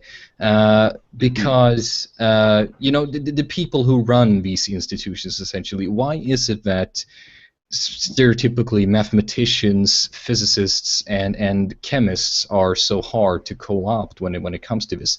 Now, it has happened to some degree, don't get me wrong, it does happen, but not to the same degree as the other fields. I mean, of course, the actual science itself is partially an explanation, but I feel like it's also about a sort of attitude to your occupation, because why is it that sociologists, who are supposed to at least partially abide by the scientific model, why is it that they also, not just as sociologists, but as people, are so easy to co-opt, to indoctrinate into this? Andre has a very I'd good like- point. Some of my Layman. co-workers, can I? Just I have a Yeah, really no, quick go point. ahead. I had something um, I wanted to give to you, actually. But yeah, Sandra has a really valid point. There is a good core left, but at the moment we are facing some really bad issues, mostly because it's rigor, essentially. It's academic rigor that goes into it. You get away with so much bullshit in most non-natural sciences, it's fucking ridiculous at this point. That's all I wanted to say. Well, and this was something I wanted to offer, hoping you would maybe offer your own insights on it. Now, my grandfather, he died when I was young, and this was kind of interesting for me. My father studied as a physicist, and so with him, I was raised with that sense of rigor. Ask yourself routinely, are you right? You know, always make sure that you only believe in that which you can actually prove, or that which your belief has no negative impact if it's proven wrong. You know, he was raised, you know, he came up as a physicist. His father, though, my grandfather, was a social worker and then later a professor of social work and sociology at the University of Connecticut, University of Hartford. Now, when he died, he left a whole host of unfinished journal entries and academic works behind. And when my grandmother died, I inherited those as my inheritance, and I've slowly been going through them, trying to do what I can to polish them up, edit them, and provide them to the University of New Hampshire, which at this point seems pointless. His focus of interest, one of them, was ideology. And when he was examining ideology, he did, from his writings, very much seemed to go at them from a very rational scientific perspective, examining how they function, how they evolve, what their function within societies is, and what they do for the individual. And one thing that he seemed to come to is that an ideology is itself a naturally occurring sort of motivator within social bodies to allow not just for like political and social cohesion, but for those bodies themselves to identify what is socially understood to be right and wrong, and to push public policy and governments in those directions. Now, in those, even those studies, if that was being studied in, let's say, like the late 50s or the 60s, or even the early 70s, if that was what was being taught and studied, it does kind of lend itself to logic to assume then that if that was the sort of the sociological viewpoint of the day, that those who came up on that understood that ideology is itself a weapon and a tool to make change, and the change that you want needs to be through the ideology and the movements that such inspires. And I would almost say then that it almost kind of mirrors religion in the sense of that social utility. Also, I would add, to answer Sandre's question in regards to why the institutions of science aren't easily co-opted, I would say that it's mainly because science, you know, especially hard science, you know, like statistics, mathematics, and all that. In other words, the only science. Pretty much. It can't be, you know, changed or manipulated to pander to anyone. You can't go up to you know, a physician, or not a physician, but a chemist rather, and say, can you change this formula to you know, make me feel better about my gender identity or anything like that? No, it's right or wrong. This is the equation. This is the science behind whatever this particular scientific method is, and that is that. Can I just? And there's less reason to. Right. The thing is, what you guys are talking about here really is minutia, right? This is something that will have to be dealt with, but what we need to be thinking about are the overarching principles that we will be trying to enforce. So let me just comment for a second. So what I'm saying is what we're talking about here is creating the framework that we want these things to be dealt within, and it's easy to create a framework that the feminists will instantly reject, and a sensible person will instantly accept. Very easy. You just have to be arguing for the right things. And one thing I will say in regards to the principles matter, I'm plan on making a video about this later to go more in depth, but I think that anytime you inject equality in the framework of any principle, it becomes muddy beyond measure. We need specific terminology. Equality is a terrible... What about individual altruism? Yeah, we can. I mean, I think skeptics is a good word, and I think new is a bad word because it'll hark back in people's minds to other people who have been challenging bad ideas, also under the label of new. For example, the new atheists.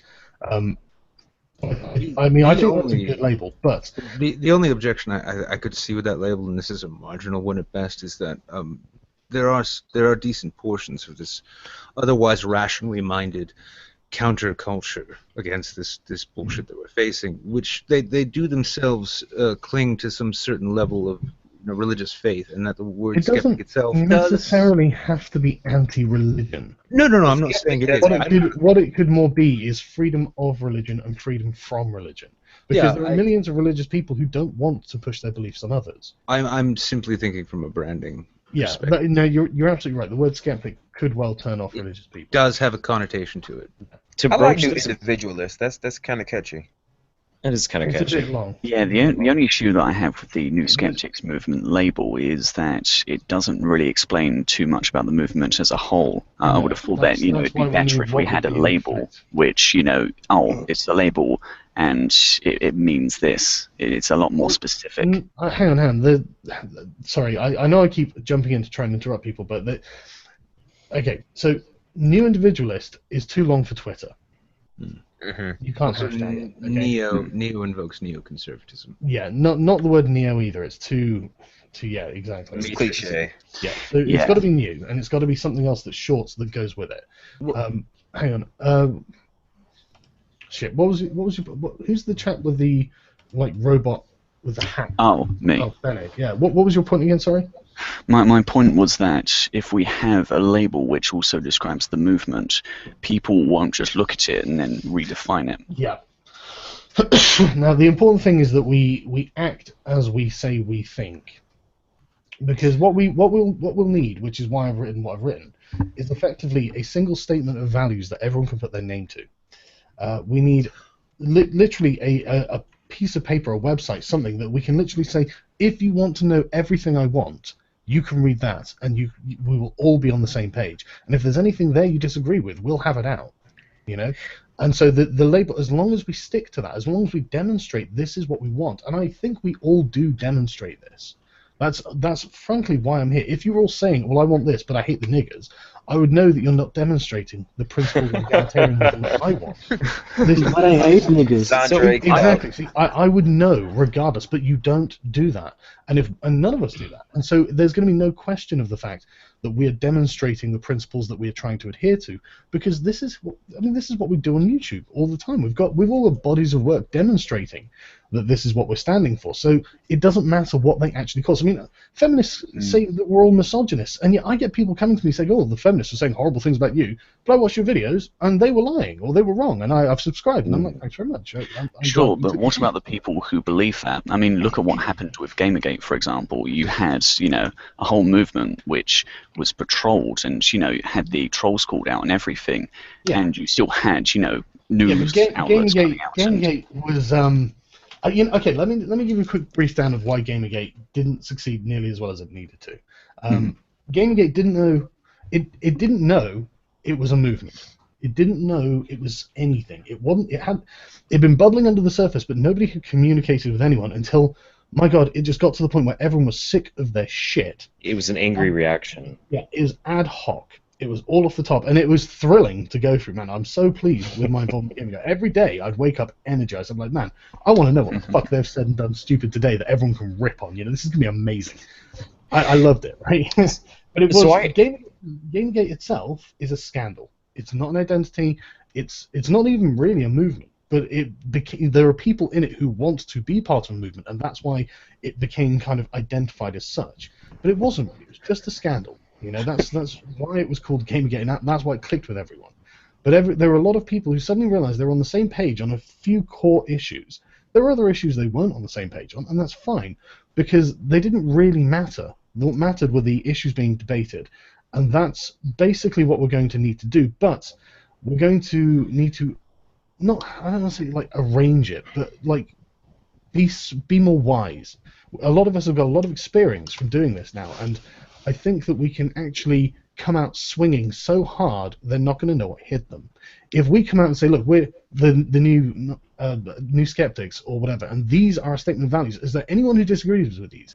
The normal people are going to be like, well, no, of course not. And like, so we can literally just kind of basically convert people without them even knowing, without the feminists even knowing that something's going on. Well, I think I have a very pertinent question though, especially for you, Sargon. Especially so this idea that you're crafting up. Am I wrong in assuming this is kind of a counter to regressivism? Oh yeah. Oh yeah. Yeah. Okay. So you need to put forward a positive worldview. You can't just simply be anti something. Well, the main thing that I have in mind when thinking about this is regressivism works because it puts an amount of societal pressure onto people so that you cannot question the narrative. If you question the narrative, you're labeled as this. If you have a question against this, you're labeled as this. The entire process of regressive policies is to silence and disempower people to have a different point of view. So first and foremost, I mean, if ever there's going to be a counter, it has to empower people that if you disagree, that's okay. Well, look at my debate on the Brexit with Thunderfoot. I mean, people were like, oh my god, what's going on? And Thunderfoot was like, no, this is the system working as intended. We're meant to have disagreements of opinion. We're meant to talk about them, have a debate about them, and then we're still meant to respect each other at the end of it, which I think is exactly what has happened. Right, and that's the type of conversation that should be encouraged, absolutely. Exactly. Lead by example, basically. The one thing that I worry about, though, and this is why I brought up Gamergate, was I think that was a huge issue with the movement, but I think that another huge issue was they didn't have that much influence either, especially compared to the outlets. So if we were to formulate a movement now, we'd want it to be so fast-growing and so hard-hitting that before the outlets can report on us and label us as racists or bigots or whatever, we can put out our message and show ourselves how we are. But literally, I think that the statement of values that we'll all put out will be obviously not racist. So calling us racist will be stupid. They will be like Don Quixote, tilting at windmills. They'll have made up nonsense. And people will go, look, they're not advocating for racism. They're actually advocating anti-racism. You know, they're not advocating sexism, they're actually advocating anti-sexism. And this is the point. When someone feels that they can't be cowed, I want someone to turn and go, no, look, mate, I am a new skeptic. I don't just listen and believe. You can say this, but I want the evidence. And if you can't prove it, and I don't think you can, then we're not going to accept it. And I'm going to stand by that. And I want them to have hundreds of thousands of people at their back on Twitter, on Facebook, wherever they can use a hashtag to be able to say, no, he's right, look, this. You know, and it can literally be this giant group effort to push these people back because this needs to happen. Well, I'd like to offer something real quick from somebody who's not here, but somebody that we know, and this is Habib. He was hitting me up on Skype just now, and he did raise a few interesting points here. Now, he wanted to say that a label itself will become an ideology.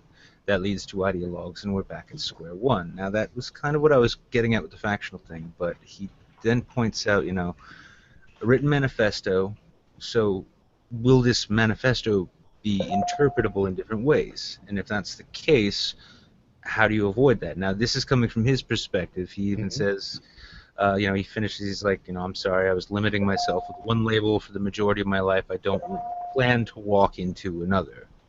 So I mean, the inclusion aspect of this needs to be as broad spectrum as possible. Yeah, I think being as specific as you can, using common English, you know, definitions that people can just pick up a dictionary to find out what you mean, is important. You know, I don't want any esoteric language with this. I don't want anything that people don't already know the meaning of. This is how we capture people. You know, it's not by making up cisgendered or heteronormative or anything bollocks. It's by using the standard English definitions of words that actually have meaning in people's minds already. I think the key to everything here is that it has to be evidence-based, because the downfall of Atheism Plus and the Free Thought blogs and so on, I mean, sure, it was the fact that it was infested with narcissists, and you know, blocking became, you know, their favorite pastime. But it's also just the fact that they lost track on probably the most important criteria in skepticism, and that is the fucking evidence. Obviously. You know, that's the thing. If I am to take this potential movement seriously, that's something that always has to be, no matter how small the claim is, no matter how innocuous it may seem, you have to be able to back it up. I just assume that was a given for everyone here. Yeah, Obviously we would would obviously insist on science, reason, and empiricism.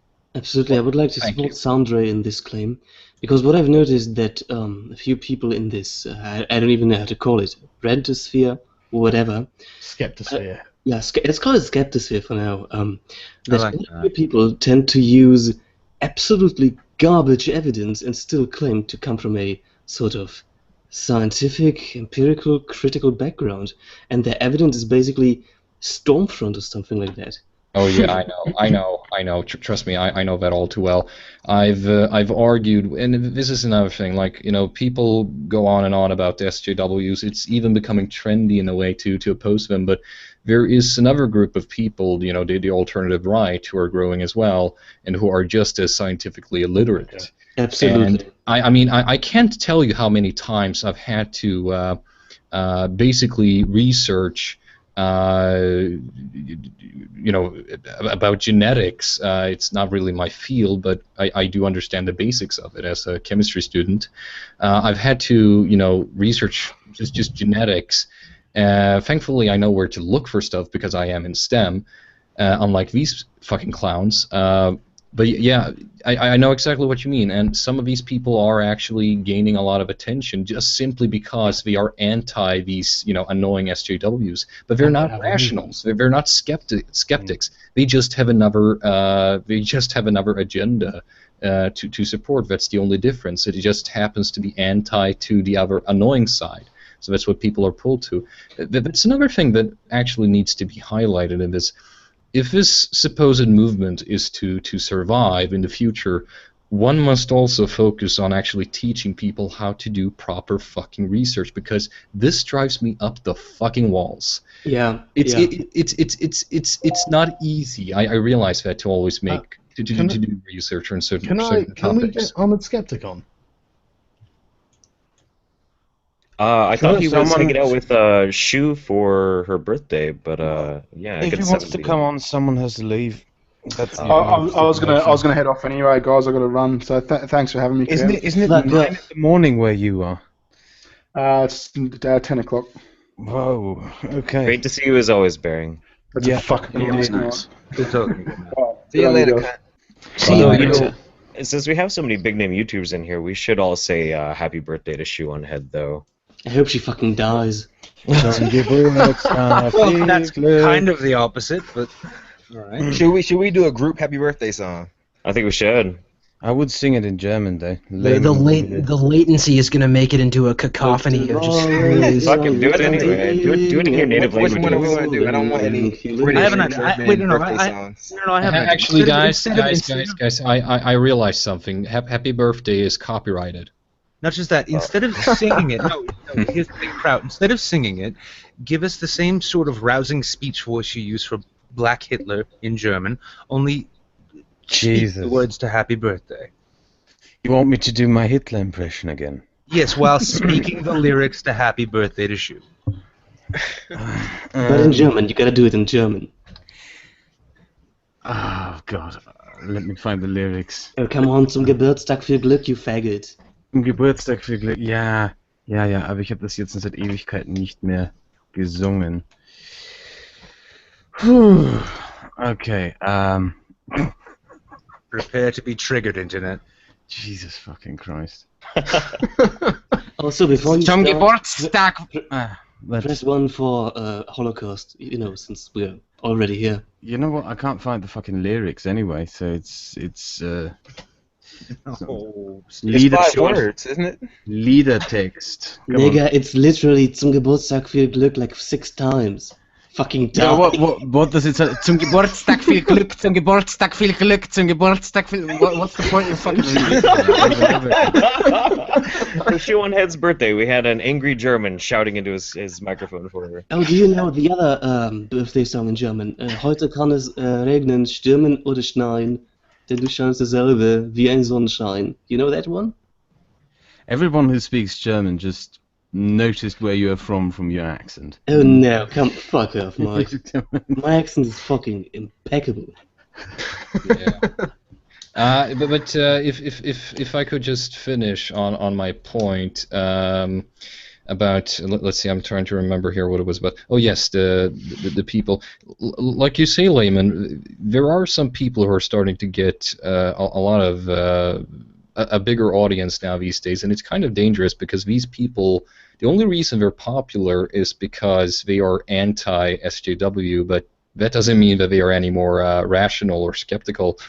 And I have to say this, I made this video recently about the Angry Foreigner, and he is a person who obviously, I mean, either he doesn't know how to do any proper fucking research, or he just doesn't care that much, or he has some kind of agenda. I don't know Let's assume which. incompetence before we assume knowledge. Yeah, that's the thing. I'm assuming that he doesn't know how to. But in my video, I showcased how he uses these links to these laughable studies and claims that he believes in this reap culture because the science supports it.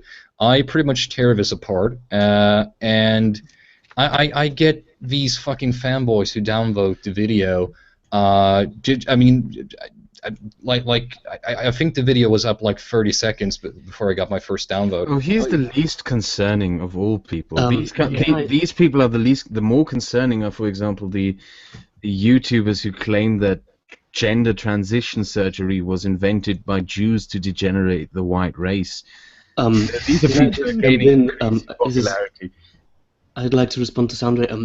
The phenomenon we are essentially describing here is, and I think you're familiar with the term, scientism, right? You know that term? Oh yeah, God. Scientism is essentially the blind adherence to anything labeled science. So it's basically you open up a tabloid and you get an article saying, oh, scientists created this or that, and it doesn't even fucking cite the study. This is fucking scientism. And we've seen a tremendous rise of scientism, which is just, it's both sad and horribly dangerous. Scientists confirm North Koreans are master race. Absolutely. Like, for instance, some time ago, I talked with Sandra about that as well, about Boolean truth tables, which is essentially discrete mathematics. And I had people come up to me and call it social justice warrior nonsense. And I literally don't know how to respond to that. Well, this kind of, I mean, Boolean algebra isn't really what you could call intersectional feminism. It's quite the opposite. Yeah. Well, what's the opinion in general here of the term, the label, and the concept of empiricism? It's a bit loaded in a more academic sense. In a philosophical sense, it's rather loaded too, but it does. It sounds like a subcategory to me. Yeah. You will run into difficulties with any kind of term because most of the terms associated with Enlightenment values are very broad terms. They encompass many things of many things of free thought, many aspects of free thought. I think if any term is used, it should encompass some idea of individualism, because essentially that's what it all boils down to. You know, whether you get into more skepticism side, or more, because pretty much it's not really going to be a movement that's going to be exclusionary to any particular ideas. No, the point is it's an anti-ideology. So it's a position of removing yourself from an ideological standpoint. It's the idea of it is looking at everything that comes at you from a skeptical lens. So the reason we were using skepticism as the working title was because the point of it is that you don't want to just accept things that you hear on the base of it, the problem is too that what we've got is the left is sliding further to the left and the right is sliding further to the right, and it feels like every argument that's made from the left or the right seems to lump everybody else into the same category. So people on the right will see egalitarianism as a social justice stance, and then people on the left will see egalitarianism as like an anti-equality movement. And skepticism has always been one of those things that gets attacked from both sides. Like I remember even just when I came up with the name Armored Skeptic, everybody's like, "Oh, good, skeptics get attacked from both sides." And this is when that feminism had just poked its head into the skeptical realm. This is when feminism had just created the schism in the atheist movement in the beginning. I've always seen skeptic as being a neutral position, and it's about not taking a stance. It's about sitting in the middle, being fine with being in the middle, and being neutral, and being okay with the fact that you don't take hard stances on things. It's about the individualism thing. I realize I'm coming in this conversation, so I might be taking some of the things you're saying out of context. But no, that's pretty on par. I disagree with that, to be honest. Yeah, the question is it possible to well, you guys can answer this, is it possible to be a skeptic while still maintaining some core principles? Well, that's the thing, is that it's not exactly a commentary on skepticism itself. Skepticism isn't about taking a position. That's why we're calling it, well, that's why the working title is New Skepticism, because we're saying we're skeptics, but we're skeptics with a specific mindset. So what happened is the four of us, when we first started talking, we realized that we have a lot of things in common. And I don't know if Sargon shared his first draft. I haven't shared anything yet. Okay, so who exactly is involved in this first draft, if I might ask? Okay, so basically it's just like it's basically just we believe in egalitarianism. We believe in meritocracy. We essentially believe in everything that our society is currently built on, and that's does that also have? Oh, I'm echoing. Yeah. Does that also have the rule of no fake jewelry? Well, it was a joke. Atheism plus. If I can respond, you know, I might throw out though.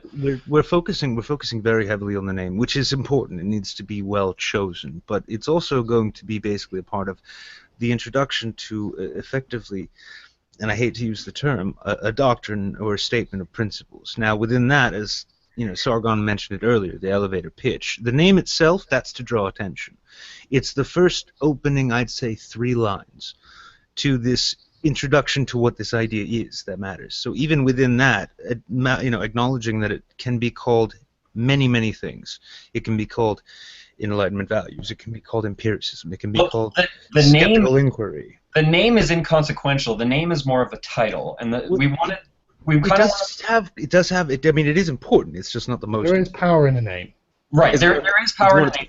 That's true. What we wanted though is a name that kind of encompassed the position of skepticism. The point that we don't want to get swept up in sensationalism.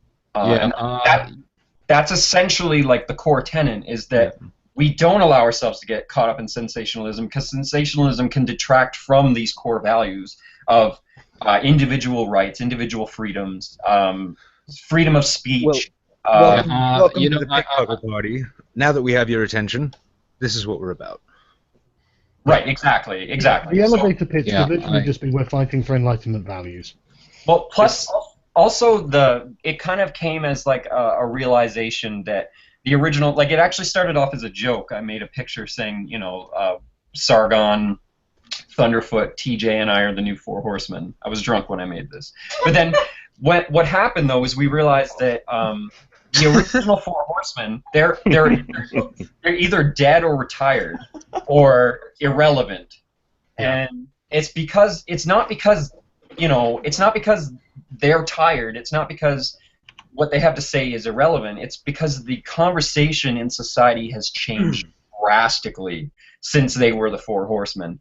The discussion is now about more nuanced social issues, and these are things that, well, first of all, Sam Harris doesn't even want to participate in this discussion. He's all but retired himself from the public eye.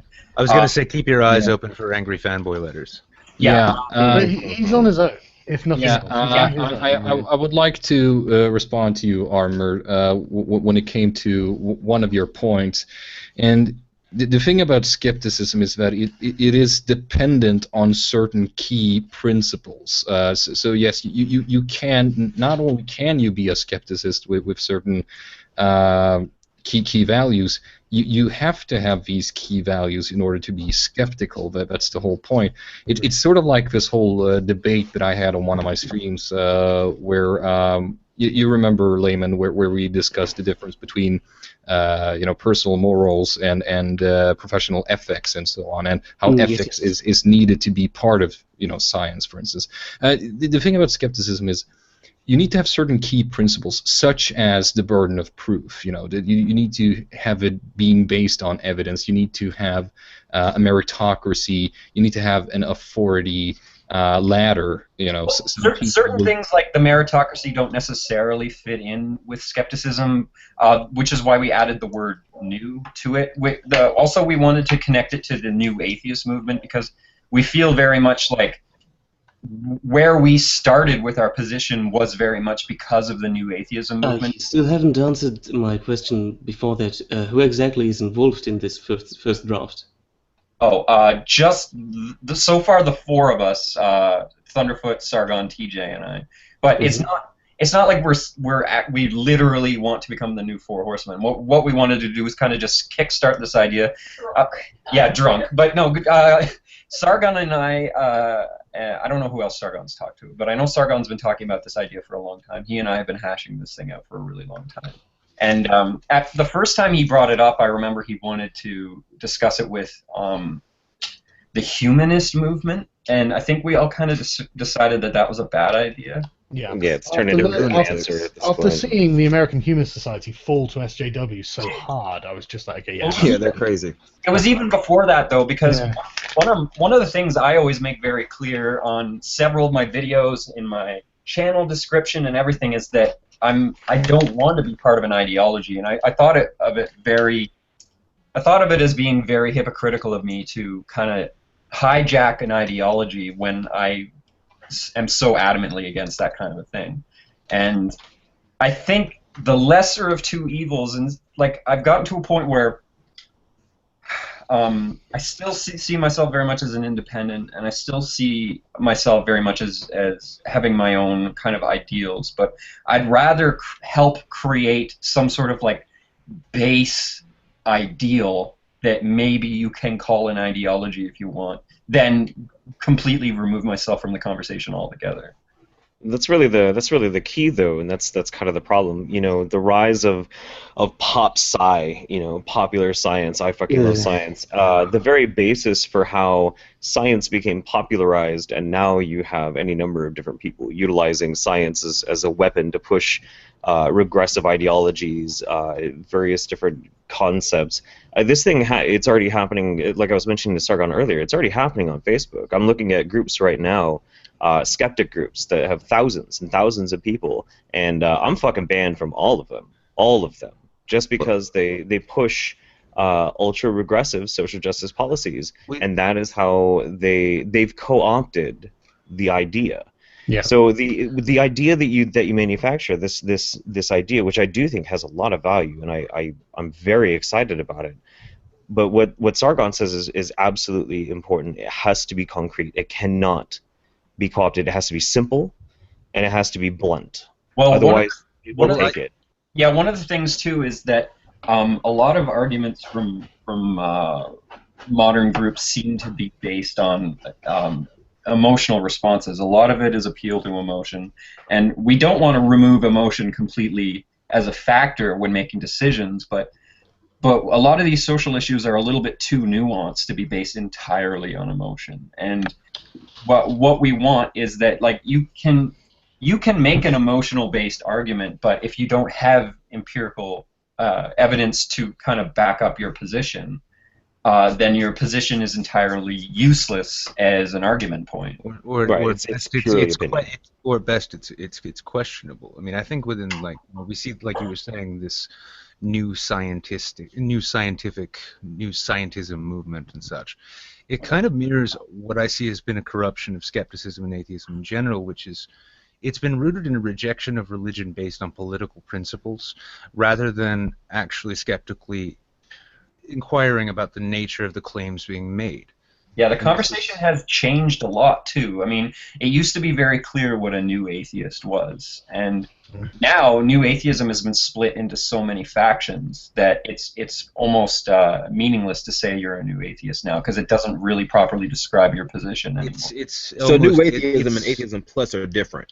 Oh, yeah, very much. And they're both different than anti-theism as well. And anti-theism itself seems to have something that's, in addition to falling by the wayside. No, atheism plus was a hijack. Of atheism.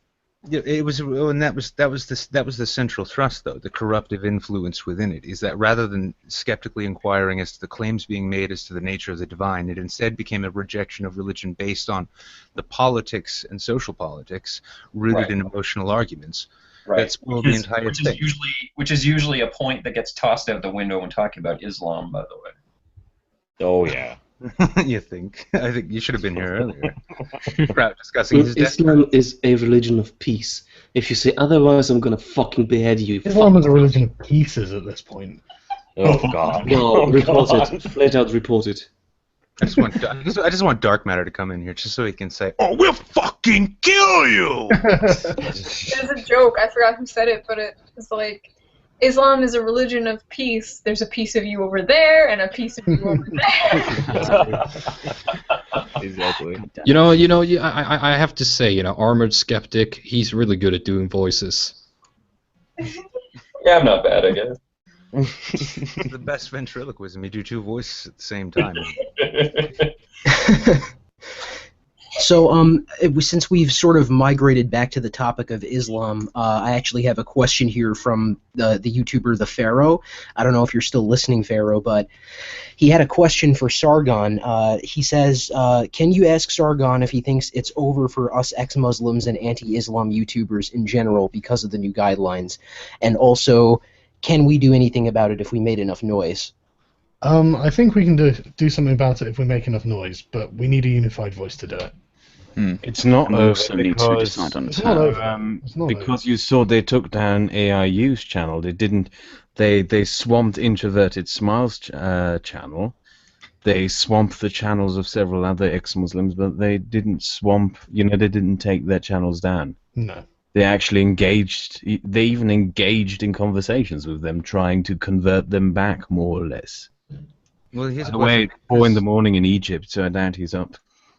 Because this, at least it sounds as though we're not seeking to outright be a new atheist movement. That there's room for the faithful as long as the Enlightenment principles which we hold dear are held close. And that's really more it is. It's more of a stance on, like you said, the Enlightenment principles. It's more of a stance on our outlook as it is opposed to like what we're not an activist group. We're not actively going out demanding these things because these are things that essentially are what we already base our society on. What it is we're kind of just sticking our flag in the sand as the sand being swept out from under our feet, saying, "Hey, this still exists right here." Well, this stems actually from a live stream I was in with Focus Break Habib earlier, in which he's and I don't know if you're familiar with him, Armored. He's an ex-Muslim atheist from Saudi Arabia. He's currently living in Dubai, and I agree with Kraut. The man's got balls the size of fucking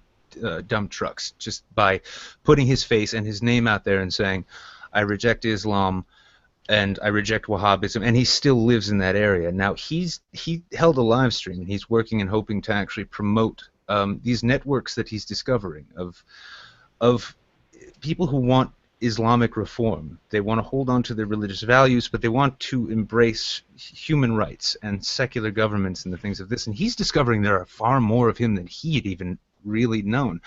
Now, would this be the sort of thing, and I guess this is the panel we're discussing this on, does anybody here think that this is the sort of thing which, if we're going to try and kickstart a movement towards humanistic Enlightenment values, the sort of thing which would be something worth promoting and bringing in to the fold?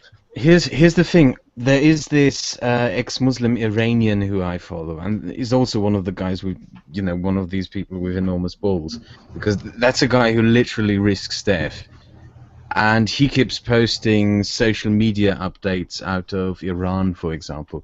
For example, how on the Iranian social media the Orlando attacks were celebrated, and how they celebrate death for faggots. Oh, how wonderful! Allahu Akbar. And I noticed this guy's channel in the aftermath of the Paris attacks, when he was making comments and tweets saying that yes, Islam has something to do with why these attacks happen. And I noticed his attack due to the hashtag #FuckParis that was started by Black Lives Matter activists, who were attacking this guy as a racist for criticizing Islam in the wake of the Paris attacks. So even if you promote these kind of ex-Muslim or even just secular movements within the Islamic world, you know, even our regressive movements here in the West are even enemies of these movements over there.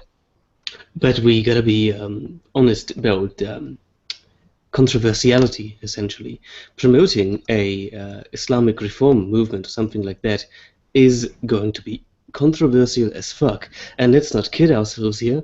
The future of the YouTube rantosphere or skeptosphere, whatever, is going to be Islam for the next few months, maybe even years. Let's not kid ourselves. Free speech is controversial now. We are past the line of demarcation here. That is the one thing that links all of the regressive movements and Islam and everything, is that they're all anti-free speech.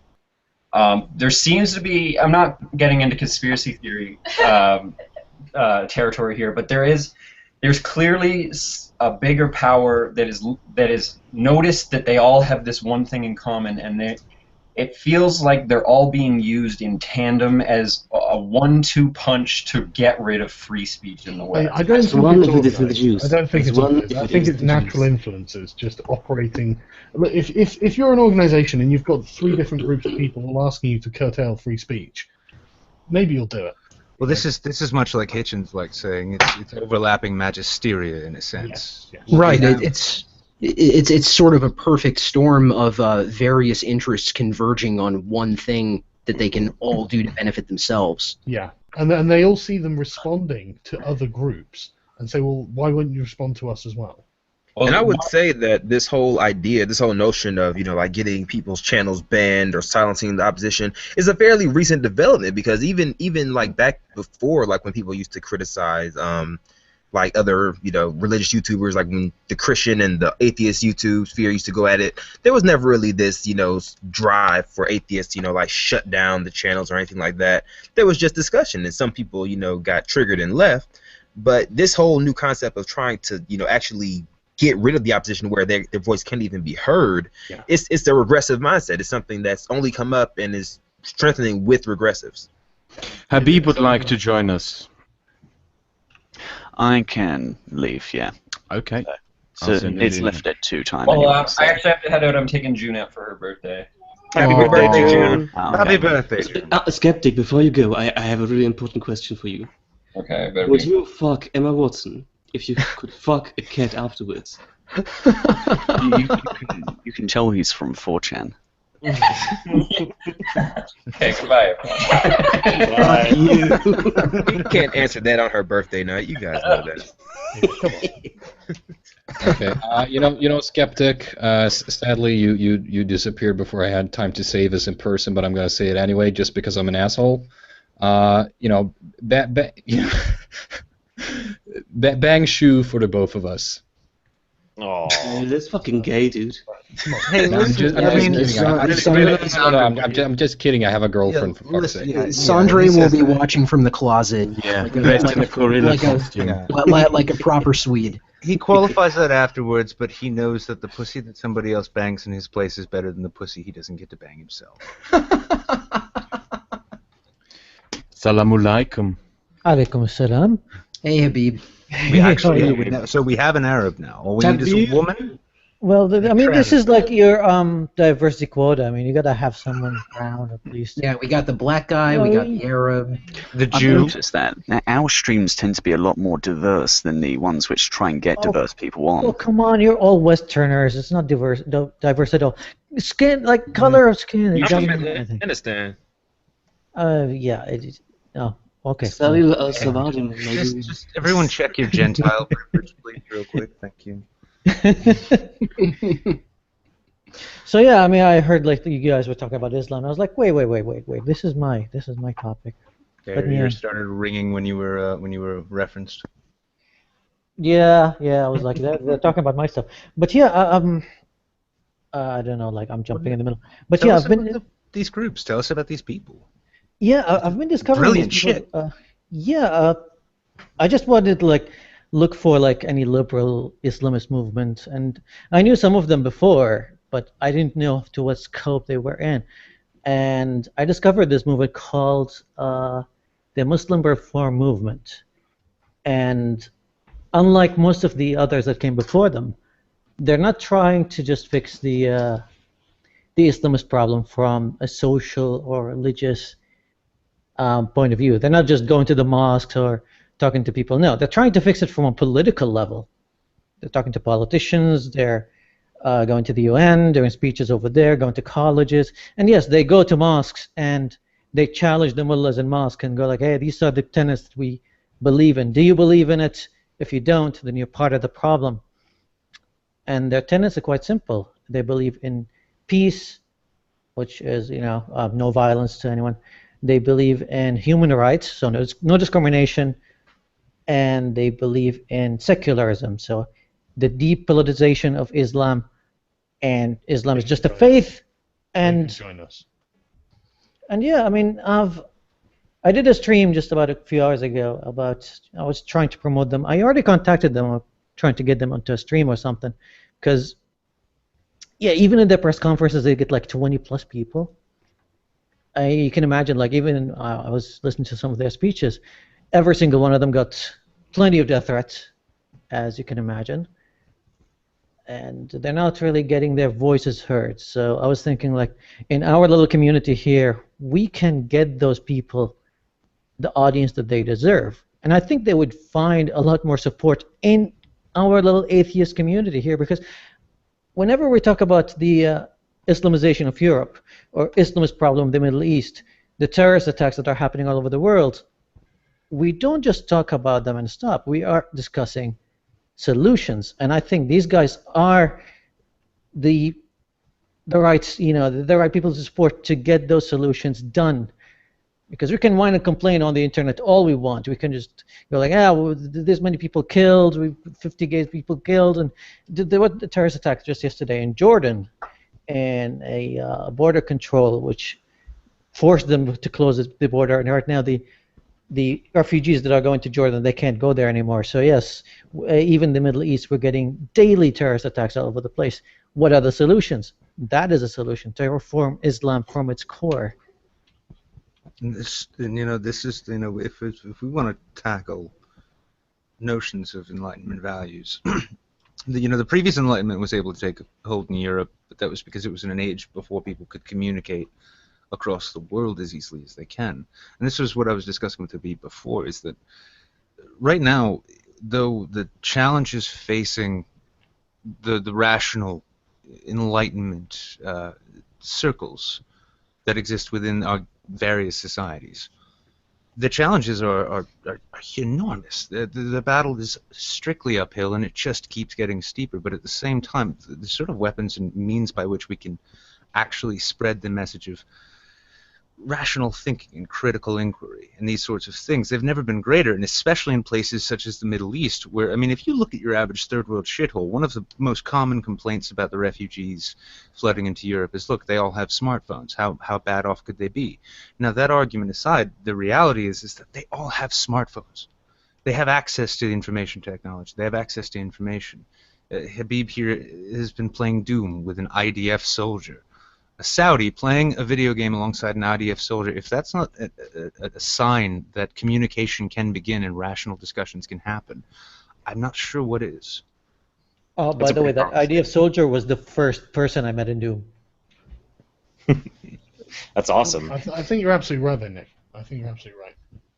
And this, you know what? And when you mentioned, like, you wanted to spur a humanist movement of some kind on before, and then that got mired up in different discussions because it was born out of a debate, and also because humanism itself became humanism plus in the public eye. But the time really is right to strike the iron. It's time, and it's not just for us. It's not just for the West fighting social justice. It's for the people that social justice ignores who need real social justice. Yeah. Well, here's the thing about the label that you guys are suggesting. I mean, I have absolutely no objection over it because I don't know the nuance behind it so far. However, I have this knee-jerk reaction whenever someone goes like, "We have a label here. It's so awesome. Come and join us." I escaped being indoctrinated by Islam for the vast majority of my life. I think I became like an atheist, like a full atheist, at the age of 24. So that's just 10 years ago. I don't want to be swept into another ideology. I just don't want to. I don't want any labels at all. Then you're never going to persuade people who aren't you. You'll only ever persuade individuals. That's the problem. That's the problem we have. That's the problem we have. We have got hundreds of thousands of people at our backs, and we can't do anything with them until we have a name for them. Yeah. I think that's something that needs to be central. Regardless, you need to approach people as individuals, and if this new movement is supposed to work, one can never, and I mean this, you can never treat an individual as though, I mean, we can never commit the genetic fallacy and see it as, okay, well, this person comes from this background, and therefore it's not even it's not even worth our time to deal with this person. We need to treat the people we encounter who are dissenters as individuals, because it's like you say, Sargon, it's individuals that you convert, and you won't get anywhere if you are stuck in this us and them mentality. No, when you think the chat hates me for to an organization, you have to represent individuals. I think the chat hates me for not liking labels. I hate labels too. I hate labels too, Habib. But it's just that you know, some labels are inevitable, I guess, and I don't really like identity politics or anything like that. But yeah, at this time I see Sargon's point that you need to have some kind of unifying banner. Yeah. Regarding identity, Sargon is sadly right on this one. Like, I think we all would agree that a unifying identity label is not something we want, but it might be something we need. The most efficient way of motivating and mobilizing the masses is to offer them identity. Why do you think that Anonymous was so fucking successful? It offered kiddies a means of identifying themselves. So, yeah, give the plebs a means of identifying themselves, of essentially virtue signaling, but doing something different. The important thing, though, thing is that we identify it. That's feminism's golden ticket. Is that Sargon, they identify themselves. I agree with you. Like, yes, you want to identify it. You want a banner. You want something to, you know, as an umbrella to just cover us all and just a cause to march on. However, I explained my reasoning. I agree with you. I have a knee-jerk reaction to anyone going like, "This label is awesome." Yeah, no, I totally agree with you, because normally when someone says this label is awesome, they've just been indoctrinated with it, and I don't think we should run around going, "This label is awesome." I think we should lead by example. Each individual one of us should say, "Well, look, I'm for this, this, and this," and be like, "What are you, a liberal?" You go, "No, I'm a new skeptic. This is what I want." Blah blah blah blah blah. In addition to that, though, sorry, Jeff, but in addition to that, I mean, one of the central tenets of this is naturally going to be skepticism as a concept. Yeah. It's the idea that no idea is above critical inquiry, and that includes, if it's called the New Skeptics, well, is New Skepticism itself something worth supporting? Let's hash over the evidence and talk it out. Yeah. I absolutely agree with you, Habib. I mean, as far as I reject labels myself too, as I'm a fierce individualist. I like to think that I stand solely on my own ideas. But there is one important fact that changes this for me. Somebody recently asked me, in the realm of ideas, in the free marketplace of ideas, are we winning? And I had to be honest, and I said, no, we're not. We're not winning. We're losing, and we're losing fast. And just the individualistic voices that we lend can only do so much. If there is some way to affect a stereotype, a trope, a feeling that people can identify with and can they can relate to, that is important. As much as I reject labels, that I think we have to. I would also like to add that we are not losing, we always had lost. We always fight from an underdog position. I think the important thing is, again, this is Will Durant summarizing Aristotle, but the whole philosophy is you are what you repeatedly do, and we are all individualists. There's no doubt about it. And the reason we're individualists is because we want universal values that everyone can follow, that everyone can put their name to and say, yeah, okay, this helps me, you know. And I don't think that we will become a collectivist like movement or something. I don't think it would be possible. You know, I think that we are all so. I mean, people would be resistant to this if they were going to join us, and if they were collectivists, they will hate us. We will be their nemesis, and for good reason, because we are. And we've got to understand that, like skeptics, I don't really want to attack people. Well, I'm sorry. Hello. This is what we're doing now. We're attacking their ideas. We're coming for them because we're losing. And we have to fight back. It has to happen, or we're just going to lose. And this will be another blip in history where people are like, "Oh, that was cool," but that doesn't exist anymore. Okay, Kraut, did you invite Runefoot? No. Yeah, good. Because I'm not going to get angry over this now, but yeah. Yeah, because for a second there, I thought you had lost your fucking mind. Nope. I'm going to kick him out now. I don't know how he managed to get into every Subscribe! fucking stream I ever hosted. Cancer. This guy turned up in every stream I hosted, and I don't know how he managed. Who gives him the link? I don't know. He just turns up every time. Give it to you know, I'm guessing here's the thing. Here's the thing. I think his father was actually Athlete's Foot because he just keeps coming back.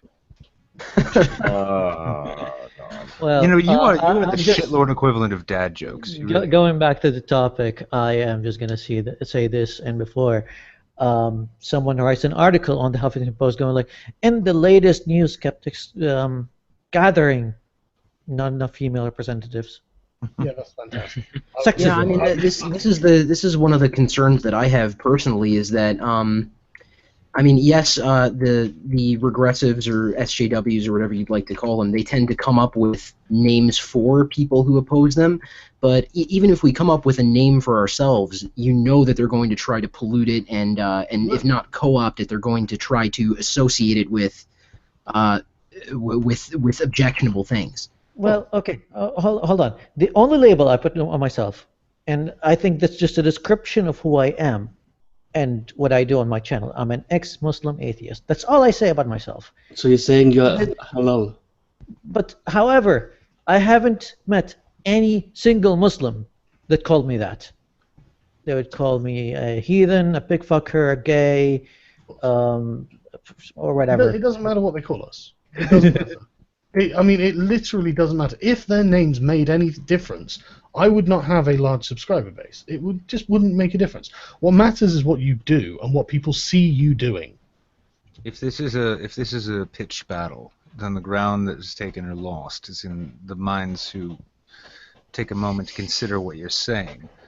You know, feminists have had a fine run of basically labeling everyone who is opposed to feminism in any respect as a misogynist, therefore hates all women. Anybody who opposes Black Lives Matter is a racist and hates all blacks.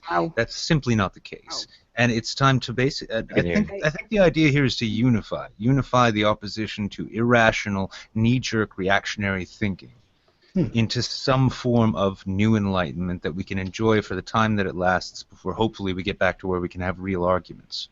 That's exactly it. The problem of this is essentially we always tend to create a sort of enclosed bubble, essentially. Like, we all can disagree on stuff, make videos disagreeing with each other, no hard feelings, right? But the normie, the pleb, he most likely will avoid us like the plague. I mean, if Onision makes a video on feminism, do you think the normie will actually look at our responses and go, oh, you know, that's a valid point? Of course not. He'll see cute old Onision doing a quirky video on feminism and fucking hate us without even considering our point. It's a defensive mechanism. There's never reaching anyone. Acknowledge the threat. Onision's subscribers are 14-year-old girls. Yeah, fucking Everyone knows that.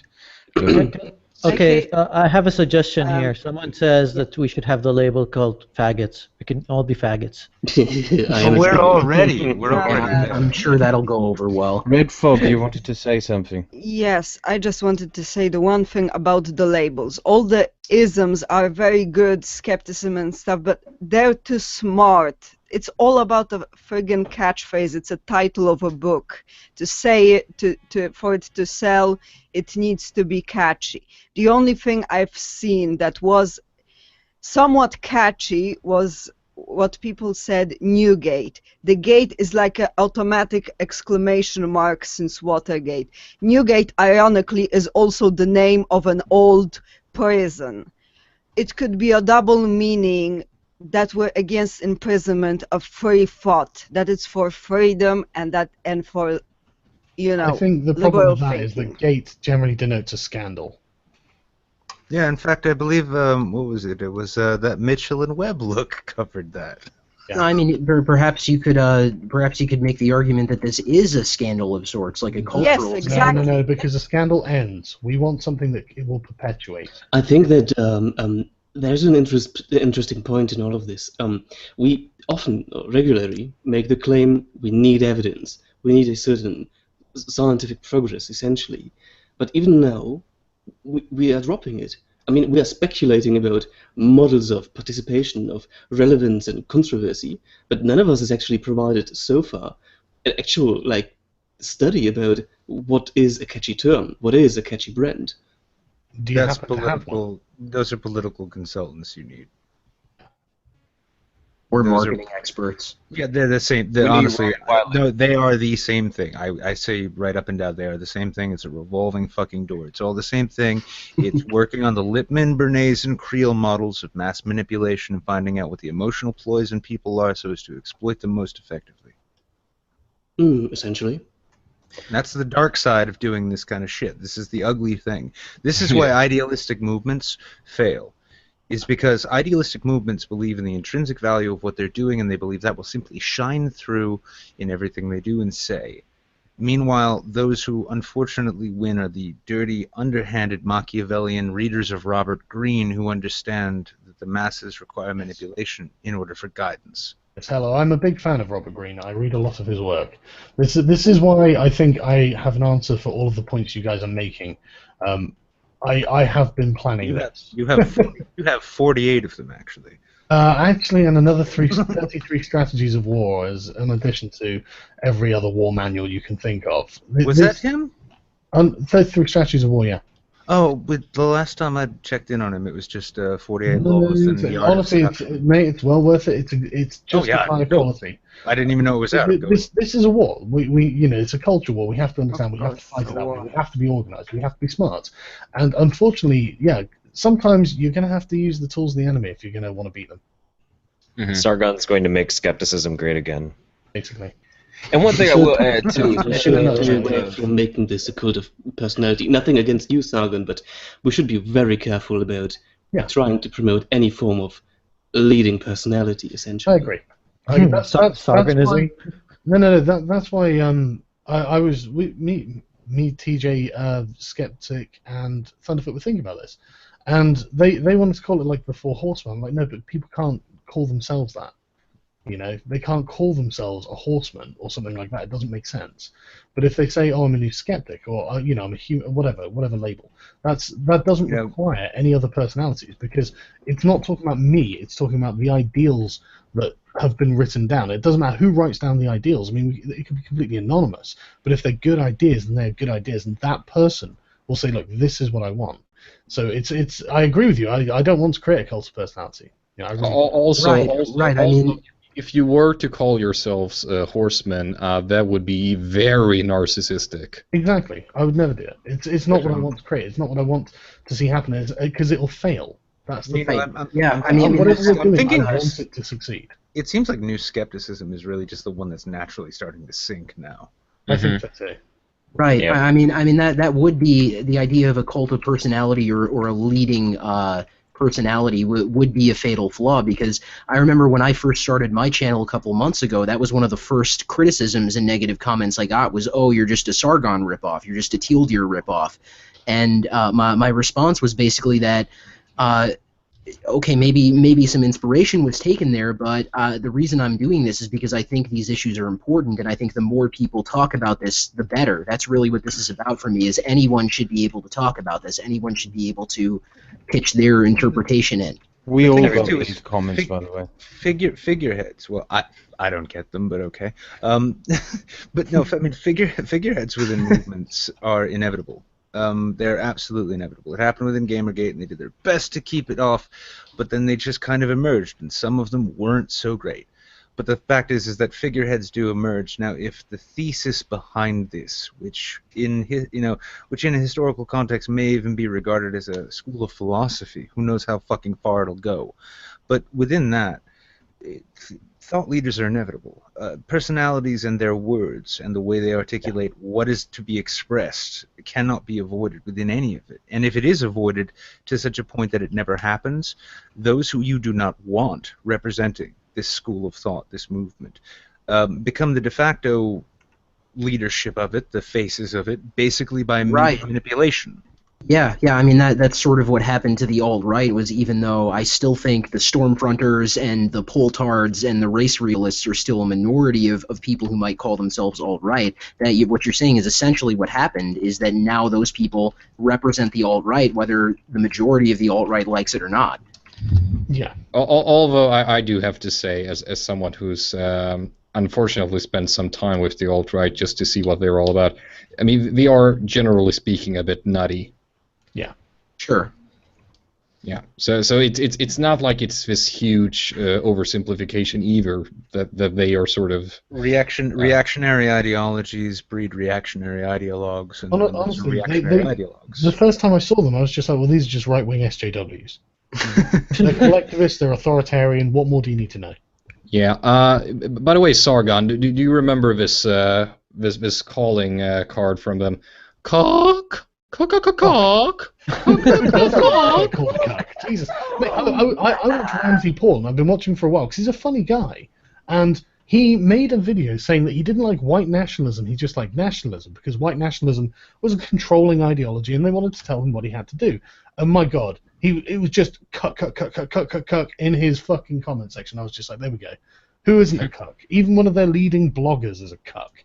You know, so it's just everyone's. Just like the SJWs will shut down discussions by calling people ableist, sexist, and whatnot. The alt-right will shut down discussions by calling people cucks. Yeah, this is what ideologues do, though. This is the nature of what I think this is all set up against. This is a movement that is pitted against hardline orthodox ideologies, unmoving, rigid ways of thinking that are not flexible in the least, and that is the worst way that you can actually be a civil human being in a modern society, is to adopt one way of thinking without ever critically re-examining what it is you believe to be true. And besides, it's an old political weapon, negatively charging a term and then using it against your enemies. Yes. Yeah, I mean, even within our I guess sphere of discussion, I've noticed people who just want to, they basically just want to be like, oh, look at the stupid feminist, and pwn people and all that. And a couple weeks ago, about a month ago now, actually, a small channel called Liz Reptile tried to start a hashtag message to feminists, or message to skeptics, I should say. Message to anti-feminists, I think it was. Well, that one was a bit more recent. There actually was a separate one called Message to Skeptics, and Liz Reptile and Robin Gething tried to get this going, and it didn't really take off. But basically, the premise of it was about introspection and don't get too wrapped up in what your quote unquote your side is doing and having to be right all the time. The thing about us, however, is that we are fully aware of these things. That we are that we believe in principles of falsification. That we question ourselves. I had this thing after the Cologne incidents where there were proposals to reform the German legal code concerning sexual assault, and I, of course, dished it all off and said, oh yeah, that's nonsense, that's just feminist talking points. And it wasn't until I took a closer look into the German legal code concerning sexual assault after Lehman informed me on it, that yeah, the German legal code is in definite need of reform. Basically, if you, how did you describe it to me? If you walk up to... It's very simple actually.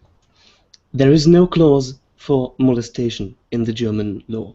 You can walk up to people and grope them, and the judge cannot actually sentence you for molestation. He will try to sentence you for sexual insult. Now, here's the kicker. If you walk up to someone and say, oh, you are very attractive, and then start groping them and walk off, the judge has literally nothing he can do against you. Oh my God. That's crazy. And that's a legitimate point, you know, there is nothing to do with feminism. Well, no, that's, I mean, and well, this is the other thing I find people really, especially when they want to get into issues of politics, so oftentimes when people want to get into issues of politics, they miss the nuances of law. And law, especially in places which abide by very strict standards of codified legal precedent and standard.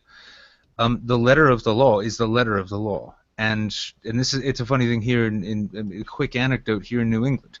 In New Hampshire, if you get pulled over for suspicion of driving while intoxicated and you refuse a sobriety test, that's assumed to be an automatic admission of guilt. And when you get to court, you can challenge it, but you won't win. In Massachusetts, however, which is a common law state, it's based more on nebulous precedent which has been built up over hundreds of years.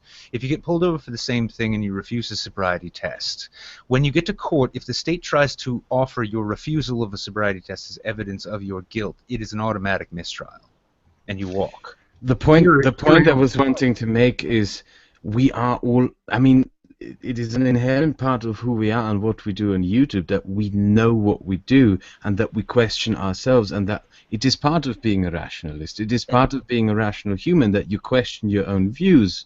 And we seek out the nuance. We seek out the nuance and specifics and the real meat and gristle of what we're talking about. The idea that we constantly need to remind ourselves and self-check ourselves and prevent ourselves of becoming ideologues. I mean, the reason why we are here and are doing what we are doing is because we rejected ideologues before. So otherwise we wouldn't be here. So we'll have a Dos Equis meme. I don't always believe firmly in an idea, but when I do, I make sure to question myself about it. Yeah. You know what? I may be a flea comparing to you guys because I just started, but that's one of the reasons why I actually came on. I saw too much of a recycling on an old system which my country stepped into like into a cow pile of shit. Well, I'll offer you this. For years. A female with an exotic accent and a very bold sense of self, coming from a place where she knows what she's talking about in respect to authoritarianism. I think you'll do very well on YouTube so long as YouTube survives. I I hope shill yourself harder. Huh? You just have to shill yourself harder, Frog. Here's a question I have to pose to you. I just suck at self-advertising, I admit it. So do I. The Drunken Peasants are about to start in 20 minutes. Do we just continue and go over their shows? Who the fuck is the Drunken Peasants? We just continue streaming, then we burst into their chat and start stealing their viewers. They don't have a chat. Fuck! Oh, well, if they don't have a chat, we do. We're talking about democracy and freedom of ideas here. I think we need to maintain that for YouTube as long as we can. Have Plus, you looked I at have our nothing chat? else to do. Have you seen our chat? Yes, I have. Yeah. Why do you think did I make everyone a moderator? And it's the best chat on fucking YouTube cancer. right now. Yeah, it is cancer. I know. And people get banned left, right, and forward. I don't care. I call it democratic euthanasia. I would call it the Colosseum.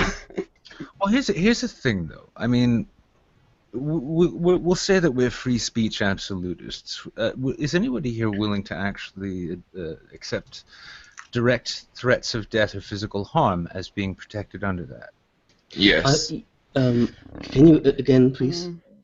No, Yeah. I mean, if we're free speech absolutist, is issuing threats of death and harm to others, is that protected?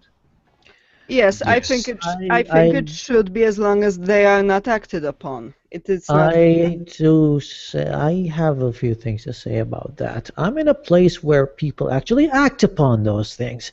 Mm-hmm. So yes, if someone issues a death threat and I can tell that they are local, I will report them to the police, where they will arrest them. I'm sorry. I think you'll have a hard time persuading many people that death threats should be allowed. Yeah, well, this is the nuance. This is really the nuance. Here's the that we thing. need to be going over. I mean, no. Listen, I just want to say this. This is still my stream, Swedish fag. What? Now I was almost forgetting what I wanted to say.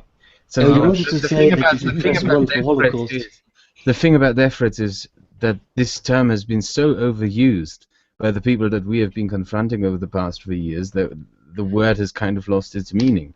Well, let's not accept their definition. Let's establish the definition we know to be true. Yeah, I mean, no. Listen. Here's the thing. It's like Kraut says. What exactly do you mean by a death threat? Do you mean that the person, him or herself, or as one should also say today, apparently according to SJW's, seer self, if they say that they will kill you, then that is a legitimate death threat. If they're serious or not, I mean, legally speaking, it doesn't really matter.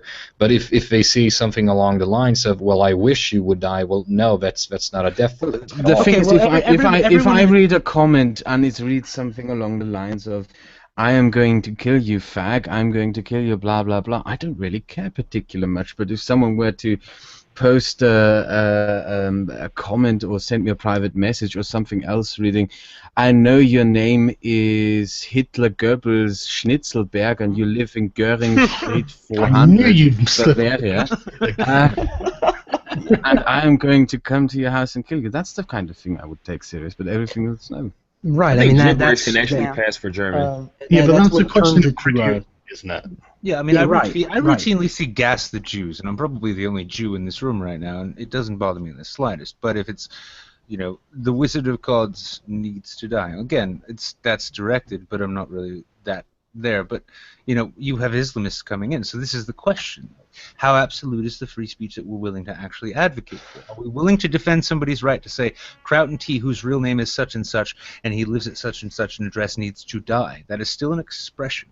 So we do kind of have to acknowledge their It is limits more than within an our own- expression. It is a call to an action as well. Yes, that's something that even the American Constitution puts. Absolutely. I'm not. I mean, and this isn't a challenge made any more than simply to say that the nuance within these questions is something which needs to be fully hashed out before we can define an absolute position. These are not the kind of arguments that our opposition are having. You see, our opposition goes to the UN and says that being someone telling you that you suck is somehow harassment, or the German law which states that it is possible to infringe upon someone's rights.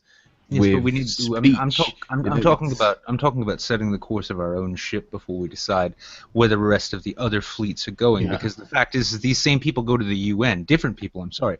Different people. People Habib here goes to the UN and says, we are under serious physical threat simply for trying to be ourselves, simply for trying to express ourselves. And the UN turns a blind eye and a deaf ear to it while at the same time calling cyber violence harassment. We need to make sure that our own ship is on the right course and on a specific course before we set sail. I agree with you, but personally, I don't think trying to advocate for people's right to send death threats is a very productive avenue. Not at all. No. I was seeking to clarify. Yeah, it wouldn't be a mainstream discussion. Yeah, maybe make that a line hold that item. and say, look, I'm a free speech absolutist. I think that should be okay, but it's not something that we should be leading with. And incitement to violence, I don't think is protected speech. If I may jump in, I find the word itself or the phrase absolutist to be really annoying.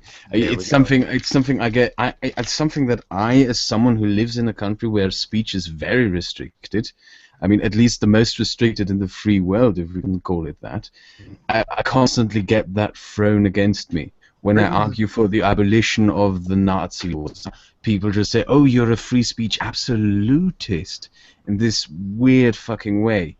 I'm for free speech. I'm not a free speech absolutist. Well, that right there, though, this discussion right here, even within the attempt to establish a doctrine of principles, would say that even the use of the term absolutism, if we're looking to speak to as many people as possible and express as concrete an idea as we can without being limiting, is itself an issue that needs to be considered.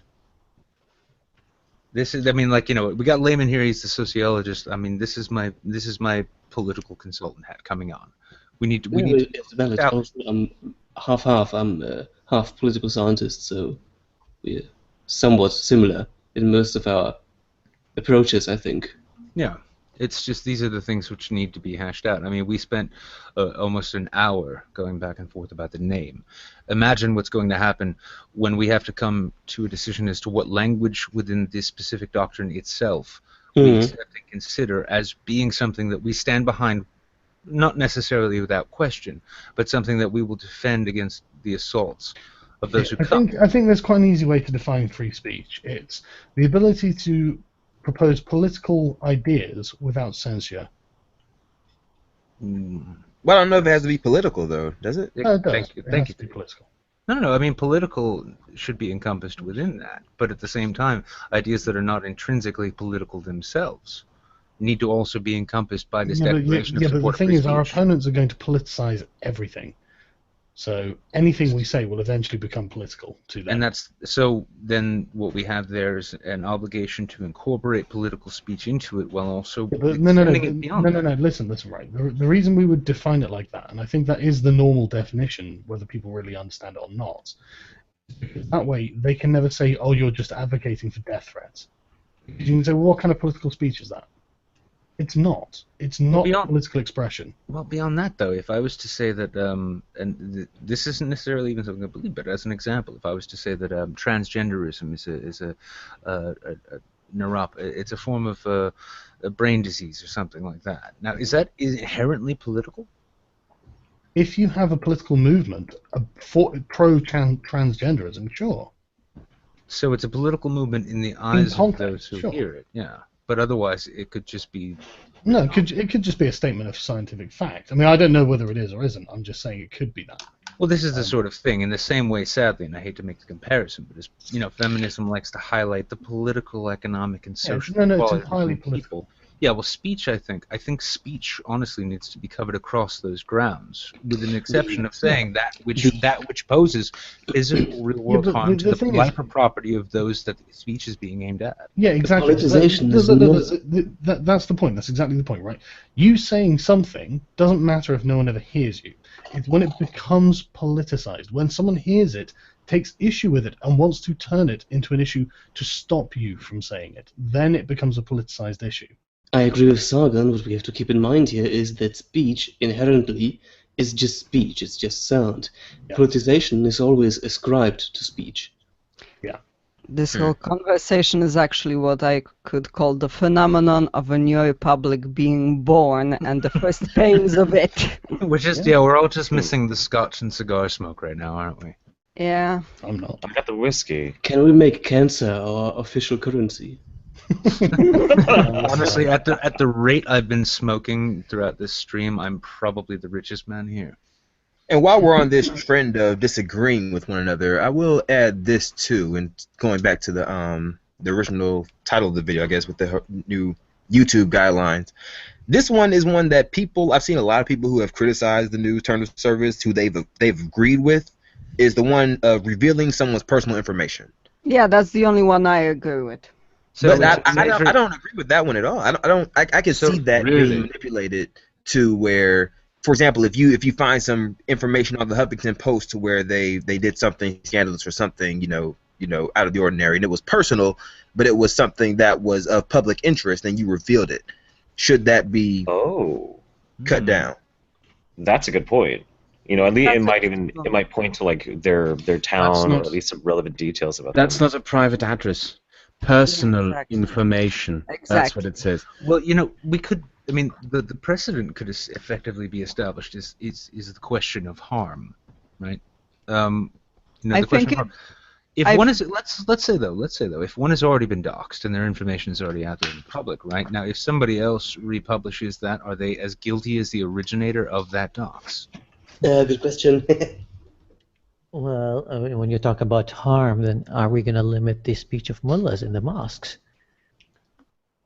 Oh, that's actually a good point. Someone told me, by the way, that YouTube essentially that I don't believe that person, but there might be some credibility to it. He told me that the main goal of these new terms of service was to crack down on prank channels and drama channels. What? Yes. That's what that person told me. That the main reason for the new community guidelines. It would certainly be applicable to those channels. Actually, YouTube taking that on as the central aim does make sense because honestly, despite all of the numbers, we could combine. Yeah, we could combine all of our numbers and all of those of our friends and even Amazing Atheists and Thunderfoot. We'd still get nowhere near the traffic that the internet pranksters and drama queens. No, even like of one of their channels, to be honest. Yeah, no, that's what I'm saying. Mm-hmm. Those channels of that insipid, mindless, harmful shit, and the talking, even channels just talking about other YouTubers, they dwarf. They dwarf the biggest rationalist speaker channels out there. Which is something I wanted to bring up earlier, actually, if I can. Content and presentation, right? Some of us create really good content that I personally like, and I think it's really good. Thank you, Layman. Fuck yourself up, then, Layman. Yeah, dude, I fucking hate you, Layman. No, the thing is, there are channels who are tremendously bigger than all of us combined, who simply only have presentation and no real content. If we want to get through with this skeptosphere, whatever, we have to keep in mind that presentation is extremely important, even outside of any founding document or something like that, in our videos. If we don't have addictive, fast-paced, noise videos that people will like to come back to, nobody will give a fuck about us. Well, I think that comes down to the individual, and because each individual person has a different kind of charisma or not. You can look at the Amazing Atheist channel. I mean, his channel is 100,000+ subscribers, and his presentation is awful. Yeah. I actually think in the realm we're dealing with ideas, so I think that it matters what they're saying, not how they present it. I mean, my original videos were fucking abysmally presented. Could you even if you look at someone like Justicar, his presentation is awful too. But if you listen to what he's actually saying, he's fucking brilliant. I watch all of his videos because of what. This is something that just occurred to me though. Do you think this could all be a result of Keemstar? What? This whole crack TOS because he doxed a 1 million subscribers. Oh, sorry, I thought you meant the Skeptosphere. I was thinking, what? No, Keemstar inspired the Skeptosphere and Critical Inquiry. Isn't it amazing? No. That would be amazing. I would have no trouble believing that. No, but that's it. Essentially what I was told is that the prank channels are going to get shut down within the next couple of months, and that Keemstar, after he doxed several really big YouTubers with up to 2 million subscribers, has pretty much he's about to get shut down. So we can just blame this all on Keemstar. I am fine with blaming anything on. He's a cunt on YouTube. That is that's as far as I can tell. I mean. All of us, we can be real fucking assholes sometimes, and I'm no exception. I'm probably one of the biggest assholes here, actually. Yep. But I mean, we are dwarfed when it comes to the douchebagginess of Keemstar. That guy. No, listen. He beats even me at saying the word nigger. Like that's bad. Yeah, he set the model, which I think Jenny McDermott was hoping to follow. Just be a cunt on the internet. You get the drama horse, isn't it? Yeah, drama horse. Now here's the thing though, is I could see, especially if they put together. I mean, this is the problem. It doesn't delegitimize the significance of what they've actually done and what it could mean, because if there's one thing we know, it's the only thing that is more easily abused than a system set up with an agenda behind it. It's a system set up that was poorly contrived and reactionary to begin with. Would you mind if I bring on the Amos Yee for the last? That'd be great. Yeah. No, it's okay. I'm gonna leave now anyway because it's fucking 10 over. It's 3:10 here. It's over 3 a.m. in the fucking morning here in Sweden. Swedistan. Yeah, in Swedistan. Oh, but by the way, I have to bend over so ISIS can defile me once more. It's not And, defiling. It's simply aggressive love. Enriching. Oh Yes. yeah, Yes. cultural It's just- enrichment. Yes, That's- your Bringing country some of our culture, man. Your country is No, no. being made so diverse, son. No. Take Listen, that culture. everybody talks shit about Sweden, though. I do have to say, though, at night, all the burning cars, it is quite amazing to watch. It's quite beautiful. It's like a Christmas tree when I look from my flat. Yeah. Sounds romantic. Thanks for the talk, guys. It's been lovely. Now, if you would be so kind and fuck off. Let's talk to you. Since we have Habib on, Habib, I actually have a question about Muslim theology. Are you well versed in it? Yeah. Okay, I've been dealing with the issue of sins in Islamic theology, and I came up with Livat, I think it's called, right? Livat, you know it? Oh, Liwat, it's just homosexuality. Yes, exactly. There is this list from a hadith with, I think, 70 of the biggest sins defined by Islam, and this one is at number 10, I think. Is that list actually ordered, as in sin number 1 is the worst sin, and sin number 70 is the worst sin? There is something called like the great sins, or once you commit those, there is no repentment, and even if you repent, you will serve some time in hell. Okay. Do those sins, even if you repent, entail punishment? Yes, even if you repent, but you'll serve some time in hell, and then like you spend a million years in hell, and then you get like upgraded to heaven. If you, for instance, commit a livat and you repent, as in fucking immediately, are you still expected to be killed? Depends on who you ask. Now, as far as I know, like any great sin, yes, you get a chance to repent in this, like at least here, and if you don't repent, then you get killed. I don't know. There's a few of them that you get killed immediately. I think apostasy is one of them. Yes. Also regarding apostasy, there is this really interesting study that I talked about in an earlier video. Did you know that 3% of all British Muslim students actually support killing people who leave Islam? Dude, you wouldn't believe it. I have Hello, nine. niggers. Here we go. See? Hello. Dude, Amos, could you say Allahu Akbar for me, please? Allahu Akbar. Yeah! Aloha Akbar. Oh my God. Shit, Sargon's here. Hey. Hey, Amos, how's it going? I think the chat is leaking into the stream itself. I thought Sargon was like busy Brexit. Oh, I've done everything I can for the Brexit now. You've done an account? People's inevitable inertia to vote against it. Yeah. No, because I looked at like Sargon stuff and like everything he's talked about is Brexit. Yeah, it's been he quite is an the important Brexit. issue recently. He is the. He would like go through it until like I'm surprised he's here actually. He would go like at it until like Brexit, which is like in a few days, right? Tomorrow. Yeah, it's tomorrow. It's today, actually. And after today, he will be making videos about the German occupation.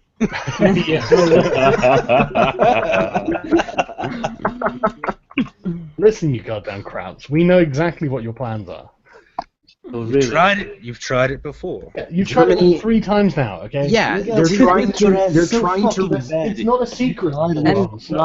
And I guess then you're gonna be asking us for help, huh, Sargon? Well, it'd make a change from the rest of Europe asking us for help, wouldn't it? Listen, the Polish demonstrations will increase to the point where the Poles actually think they have the ability to reject and deflect foreign influences that demand to come into their borders, and then we'll see history repeat itself. Who cares about Poland? I mean, Great Britain coming to Russia for help. Well, you know how things change. I don't know. I don't know much about Brexit, so are they gonna win? Are they gonna leave? Nah, we'll probably end up staying. It's going to be completely bullshit. They have, the Remainers have Lily Allen on their side, so. I'm not worried about that. It's what I'm worried about are the people at home who are just like, oh, for fuck's sake, I don't know anything about this, and I'm just going to vote stay because I don't know, and it sounds scary, and fuck Absolutely. it. You know, It's not risk you know, assessment. Oh yeah, Godzilla will come. It almost sounds as though more Americans have opinions on the 80%. Brexit than the Britons do. But the thing is, the reason British people want to leave are basically the same reasons that the Americans wanted to leave the British Empire. But it all comes from this whole English common law. That's what it all stems from, this idea that we should be able to directly influence the government. Self-govern. Right. I mean, the consent of the governed. I'm looking at that whole situation from across the pond, and as an American, that's exactly what my thoughts are when I look at it. It's like, how can you guys not want to just be your own nation state? How can you not want to be totally sovereign? Like, why is this? I find it baffling as well. I can't even believe it's a fucking debate. Well, I honestly thought. Right, like I that's thought exactly how I Well, feel. as a Russian, I can say I'm not surprised you want out of the EU SSR. Hey guys, I have a really good idea, right? How about we take a bunch of academics who don't know shit about the real world, and then we try to create a fucking system where we forcefully put every fucking nation into it, and then we slowly drift away and fucking take away the national governments. What could possibly go wrong? Let's just consolidate power in this unelected body and then give it an army.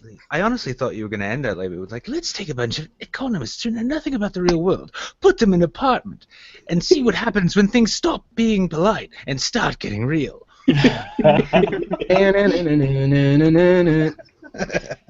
Oh shit. All right, so now we've determined that the EU is nothing more than a global reality show. Where to next? Oh, Crow, I meant to ask you too. Did you visit Bilderberg? No.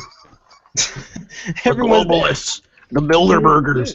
I watched Laura Southern's weird report on Antifa. It was very inaccurate. The situation is actually worse.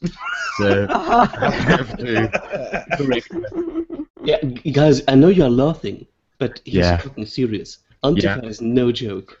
Did you know that a few months ago we actually had 50 black-clad people attack a police station? Right, are these people calling themselves anti-fascists? Yes. And they are actually attacking people in public.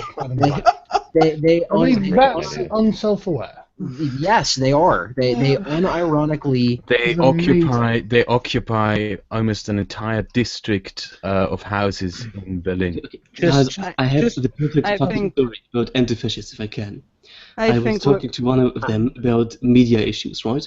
And he claimed that media are inherently right-wing, capitalistic, and fascist and totalitarian.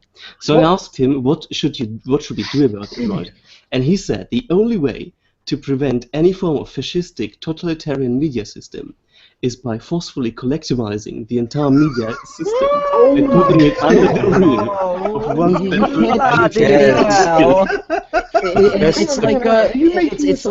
It's like Curb Your Enthusiasm or something. The best thing about the Antifa in Germany, the best thing is the Anti-Deutschen. Oh God! I think you all have to just remember. I love how blissfully unaware you people are of these. They're just try and remember though. Peace is quiet, but fire is warm. Layman, it's really, you can't really describe anti-Deutsche to non-Germans, can you? It's like we could take the Decolonized Germany paper. The song, the Egotronic, what's it called? Raven gegen Deutschland. You know, it's funny to me that in this modern day and age we have a whole bunch of effectively liberals and a Jew here worrying about the freedom of the German people. And the Russian. Change. And a Russian. A Russian is worried about the health of Germany. A Jew is worried about those who in Germany who seek freedom. The anti-Germans are an extreme left-wing organization that evolved out of the Antifa, and they believe that Germany as a concept and as a people and as a nation and as a culture must be abolished. Are you sure they're not Swedish? Wait. And as a result of that, they without any, reservations, support all foreign policy decisions made by Russia, the United States, and the UK, and Israel. They actually, and I'm not making this up, they supported the invasion of Iraq. They support every war in Gaza. I've never heard of a more Oh my God. confused people. So is These war people- supposed to be like anti-capitalist? They walk around with shoes on their hands. Don't No, here's the thing about I've got something even more confusing than that. Hey, wait. Here's the thing about the anti-Germans. They are anti-capitalist, but they believe that Germany is what causes capitalism. Oh yes, arbitrarily. Capitalism happens because Germany. Okay. Hitler did capitalism. I have to mute for a second.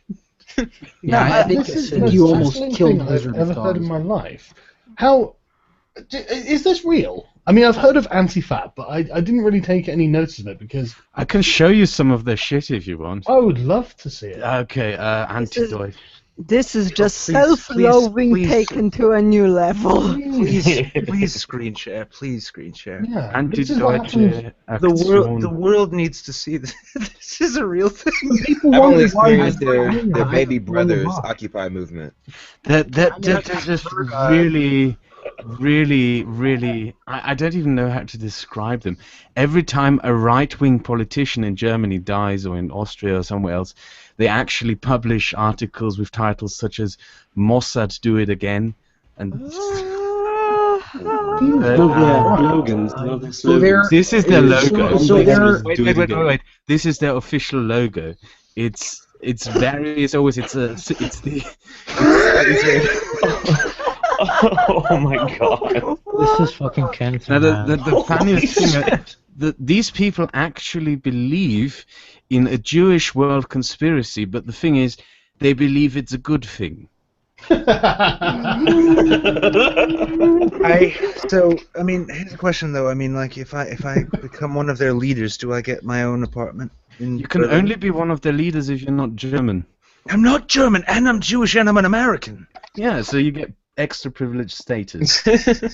So I have It's in hell finally to be- happened. It's finally happened. I found. Okay, a and the group that thing would is, give me I the wanted privilege to. everyone said I had. I wanted to reserve this for a video I was making.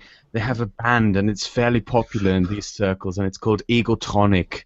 Good. And the lyrics. Everyone mute ahead of time, just so that we can. Well, so the audience can listen. No, I can't play the song, but the lyrics are something along "Rave against Germany," raving against Germany, and one of the songs is literally called "The Right Opinion." You must have the right opinion and stuff like that. But yeah, All set to a dubstep beat, right? All set to a dubstep beat. Actually, yes. Okay, so I'm going to Layman, did I forget anything? You forgot there are actually quite a few anti-Deutsche bands, and one of my absolutely favorite slogans of all time is, "Why do we have to listen to brown filth, as in Nazi filth? Why can't we all just deport them?" Guys, that one thing. All these guys are German, right? Yes. Yeah. So why don't they just kill themselves and leave everyone alone? There actually is a movement within the Anti-Deutsche. Stop procreating. There actually is a movement in them. I mean, didn't one of your politicians in Germany say that there will be fewer Germans because of the immigration crisis, and that it's that's a good thing. They literally said Disgusting that. woman. Oh my God. Disgusting woman. Yeah, But that's fucking mainstream anti-Deutsch. That's like, nobody cares. We're talking about the proper fucking anti-Deutsch faggot. No, I mean, There's honestly, no I way want to to see. describe these people to English fags. I want to see a video of a reaction video by Vladimir Putin watching these videos. I would. But yeah, I'm going to because Laura Southern, respect to her for what she does, but she completely missed the story here. If you want to see what his reaction fuck? would. Whoa. Whoa. Fucking drones coming near your house, huh? If you want to see his reaction, you can basically see the reaction he did when a 12-year-old girl asked him what would he do if he saw Poroshenko and Erdogan drowning in a lake, and who would he save. That face would be the face he would make seeing that woman. See, I just imagine a man looking at a perfectly cooked steak. Layman, maybe we should work together on the video on the Anti-Deutsche. Dude, I'm not fucking working with you anymore. Nigga, you come up to me like in fucking 2 a.m. Let's do a video. And by 6 a.m. you put the video fucking online without even fucking asking me. Yeah, you know what? Crowd actually did that to me yesterday too. He was like, "Hey," I was like, "Hey, you want to collab on this?" And I sent him a link, and he was like, "Oh, you saw that? I'm actually working on something right now." And then he published the video. Yeah, dude, Crowd, I fucking love you, man. Yeah, what At least, hold on. At least just because you lack German efficiency, you know, just because you're not able to. Crowd. You asked me to record a little piece for your video. You asked me to record me saying over 9,000 for some odd reason. Yeah, but the thing is, with a little bit of a script that I wrote, and that video never came out. Talk about because efficiency. the audio was broken. But yeah, we're going to get that working anyway sooner or later. But yeah, Layman, on the weekend we can work together on the Antifa thing and the anti-Deutsch thing. I'll send you the script. No, you hurt my feelings, dude. You gotta come up with something to make this happen. Welcome to Germany. Just do your best impression. You know his accent. Something from the Lebensraum. Awkward silence. Oh yeah. So okay, let's just change from. I think we can end the stream right now. Sargon, I have a question. Question. Sargon, when are you gonna make a video about me? About you? Yeah. God, you make yourself sound so important.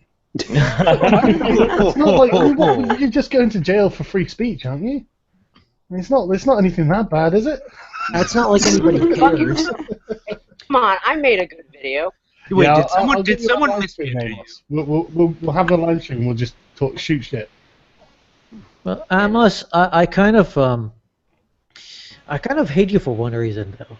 I mean, I've been trying to get any Muslim to talk to me, not debate, just to talk to me on my channel because I'm an ex-Muslim atheist, and they all avoid me like hell. And you just hump the Quran a couple of times, and they can't talk to you on your channel. Like, what the fuck? That's what happens, buddy. Because Habib, you're not offensive enough. So No, I don't know, but what do you expect from a conversation like that?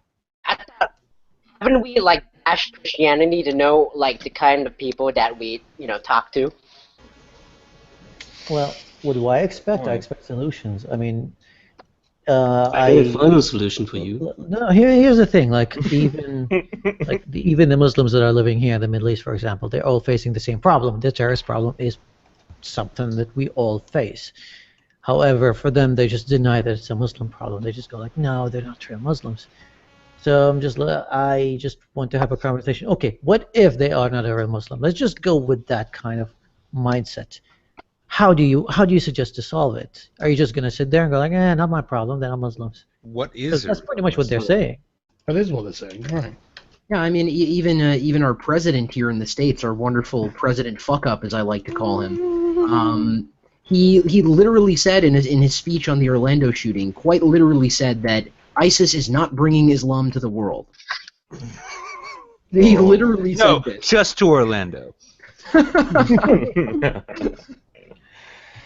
I'm not going to repeat that. I'm not going to. Actually, it was hateful. So, no, it was a Muslim extremist walks into a gay bar in Orlando. The bartender asks, "What do you have?" He looks around. The other patron says, "Shots for everyone." Yeah, I heard that. Did you watch some of the alt-right videos on the Orlando terror attack? I didn't see any actually. Don't. I bet they're completely bad. Just don't. Just don't. Just don't. Give us an I example. didn't see any. Now I'm morbidly curious. Yeah. I get a lot of alt-right followers. I have a lot of them on Twitter, and whenever I talk about whatever topic. Oh, if you're anti-SJW, the alt-right will just they flock to you, and then once they discover that, you don't believe that so much of cultural action or identity is based in genetic heritage. Oh, you're just ignorant. The thing about me is, Emperor, you're a cuck. even when I tell these people to fuck off, they still stay around.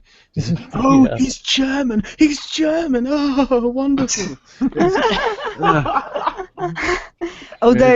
They're just hoping you're gonna finally dig out your Guyana uncle's grey uniform. I'll just red pill them right here. My dad's English, so that's one part of my genes, Sour Dan, and the other thing, I'm Prussian, East Prussian. You've got And some the eternal Prussians- Anglo. The Prussians are a Germanicized Slavic nation, meaning my genes are probably a lot Slavic.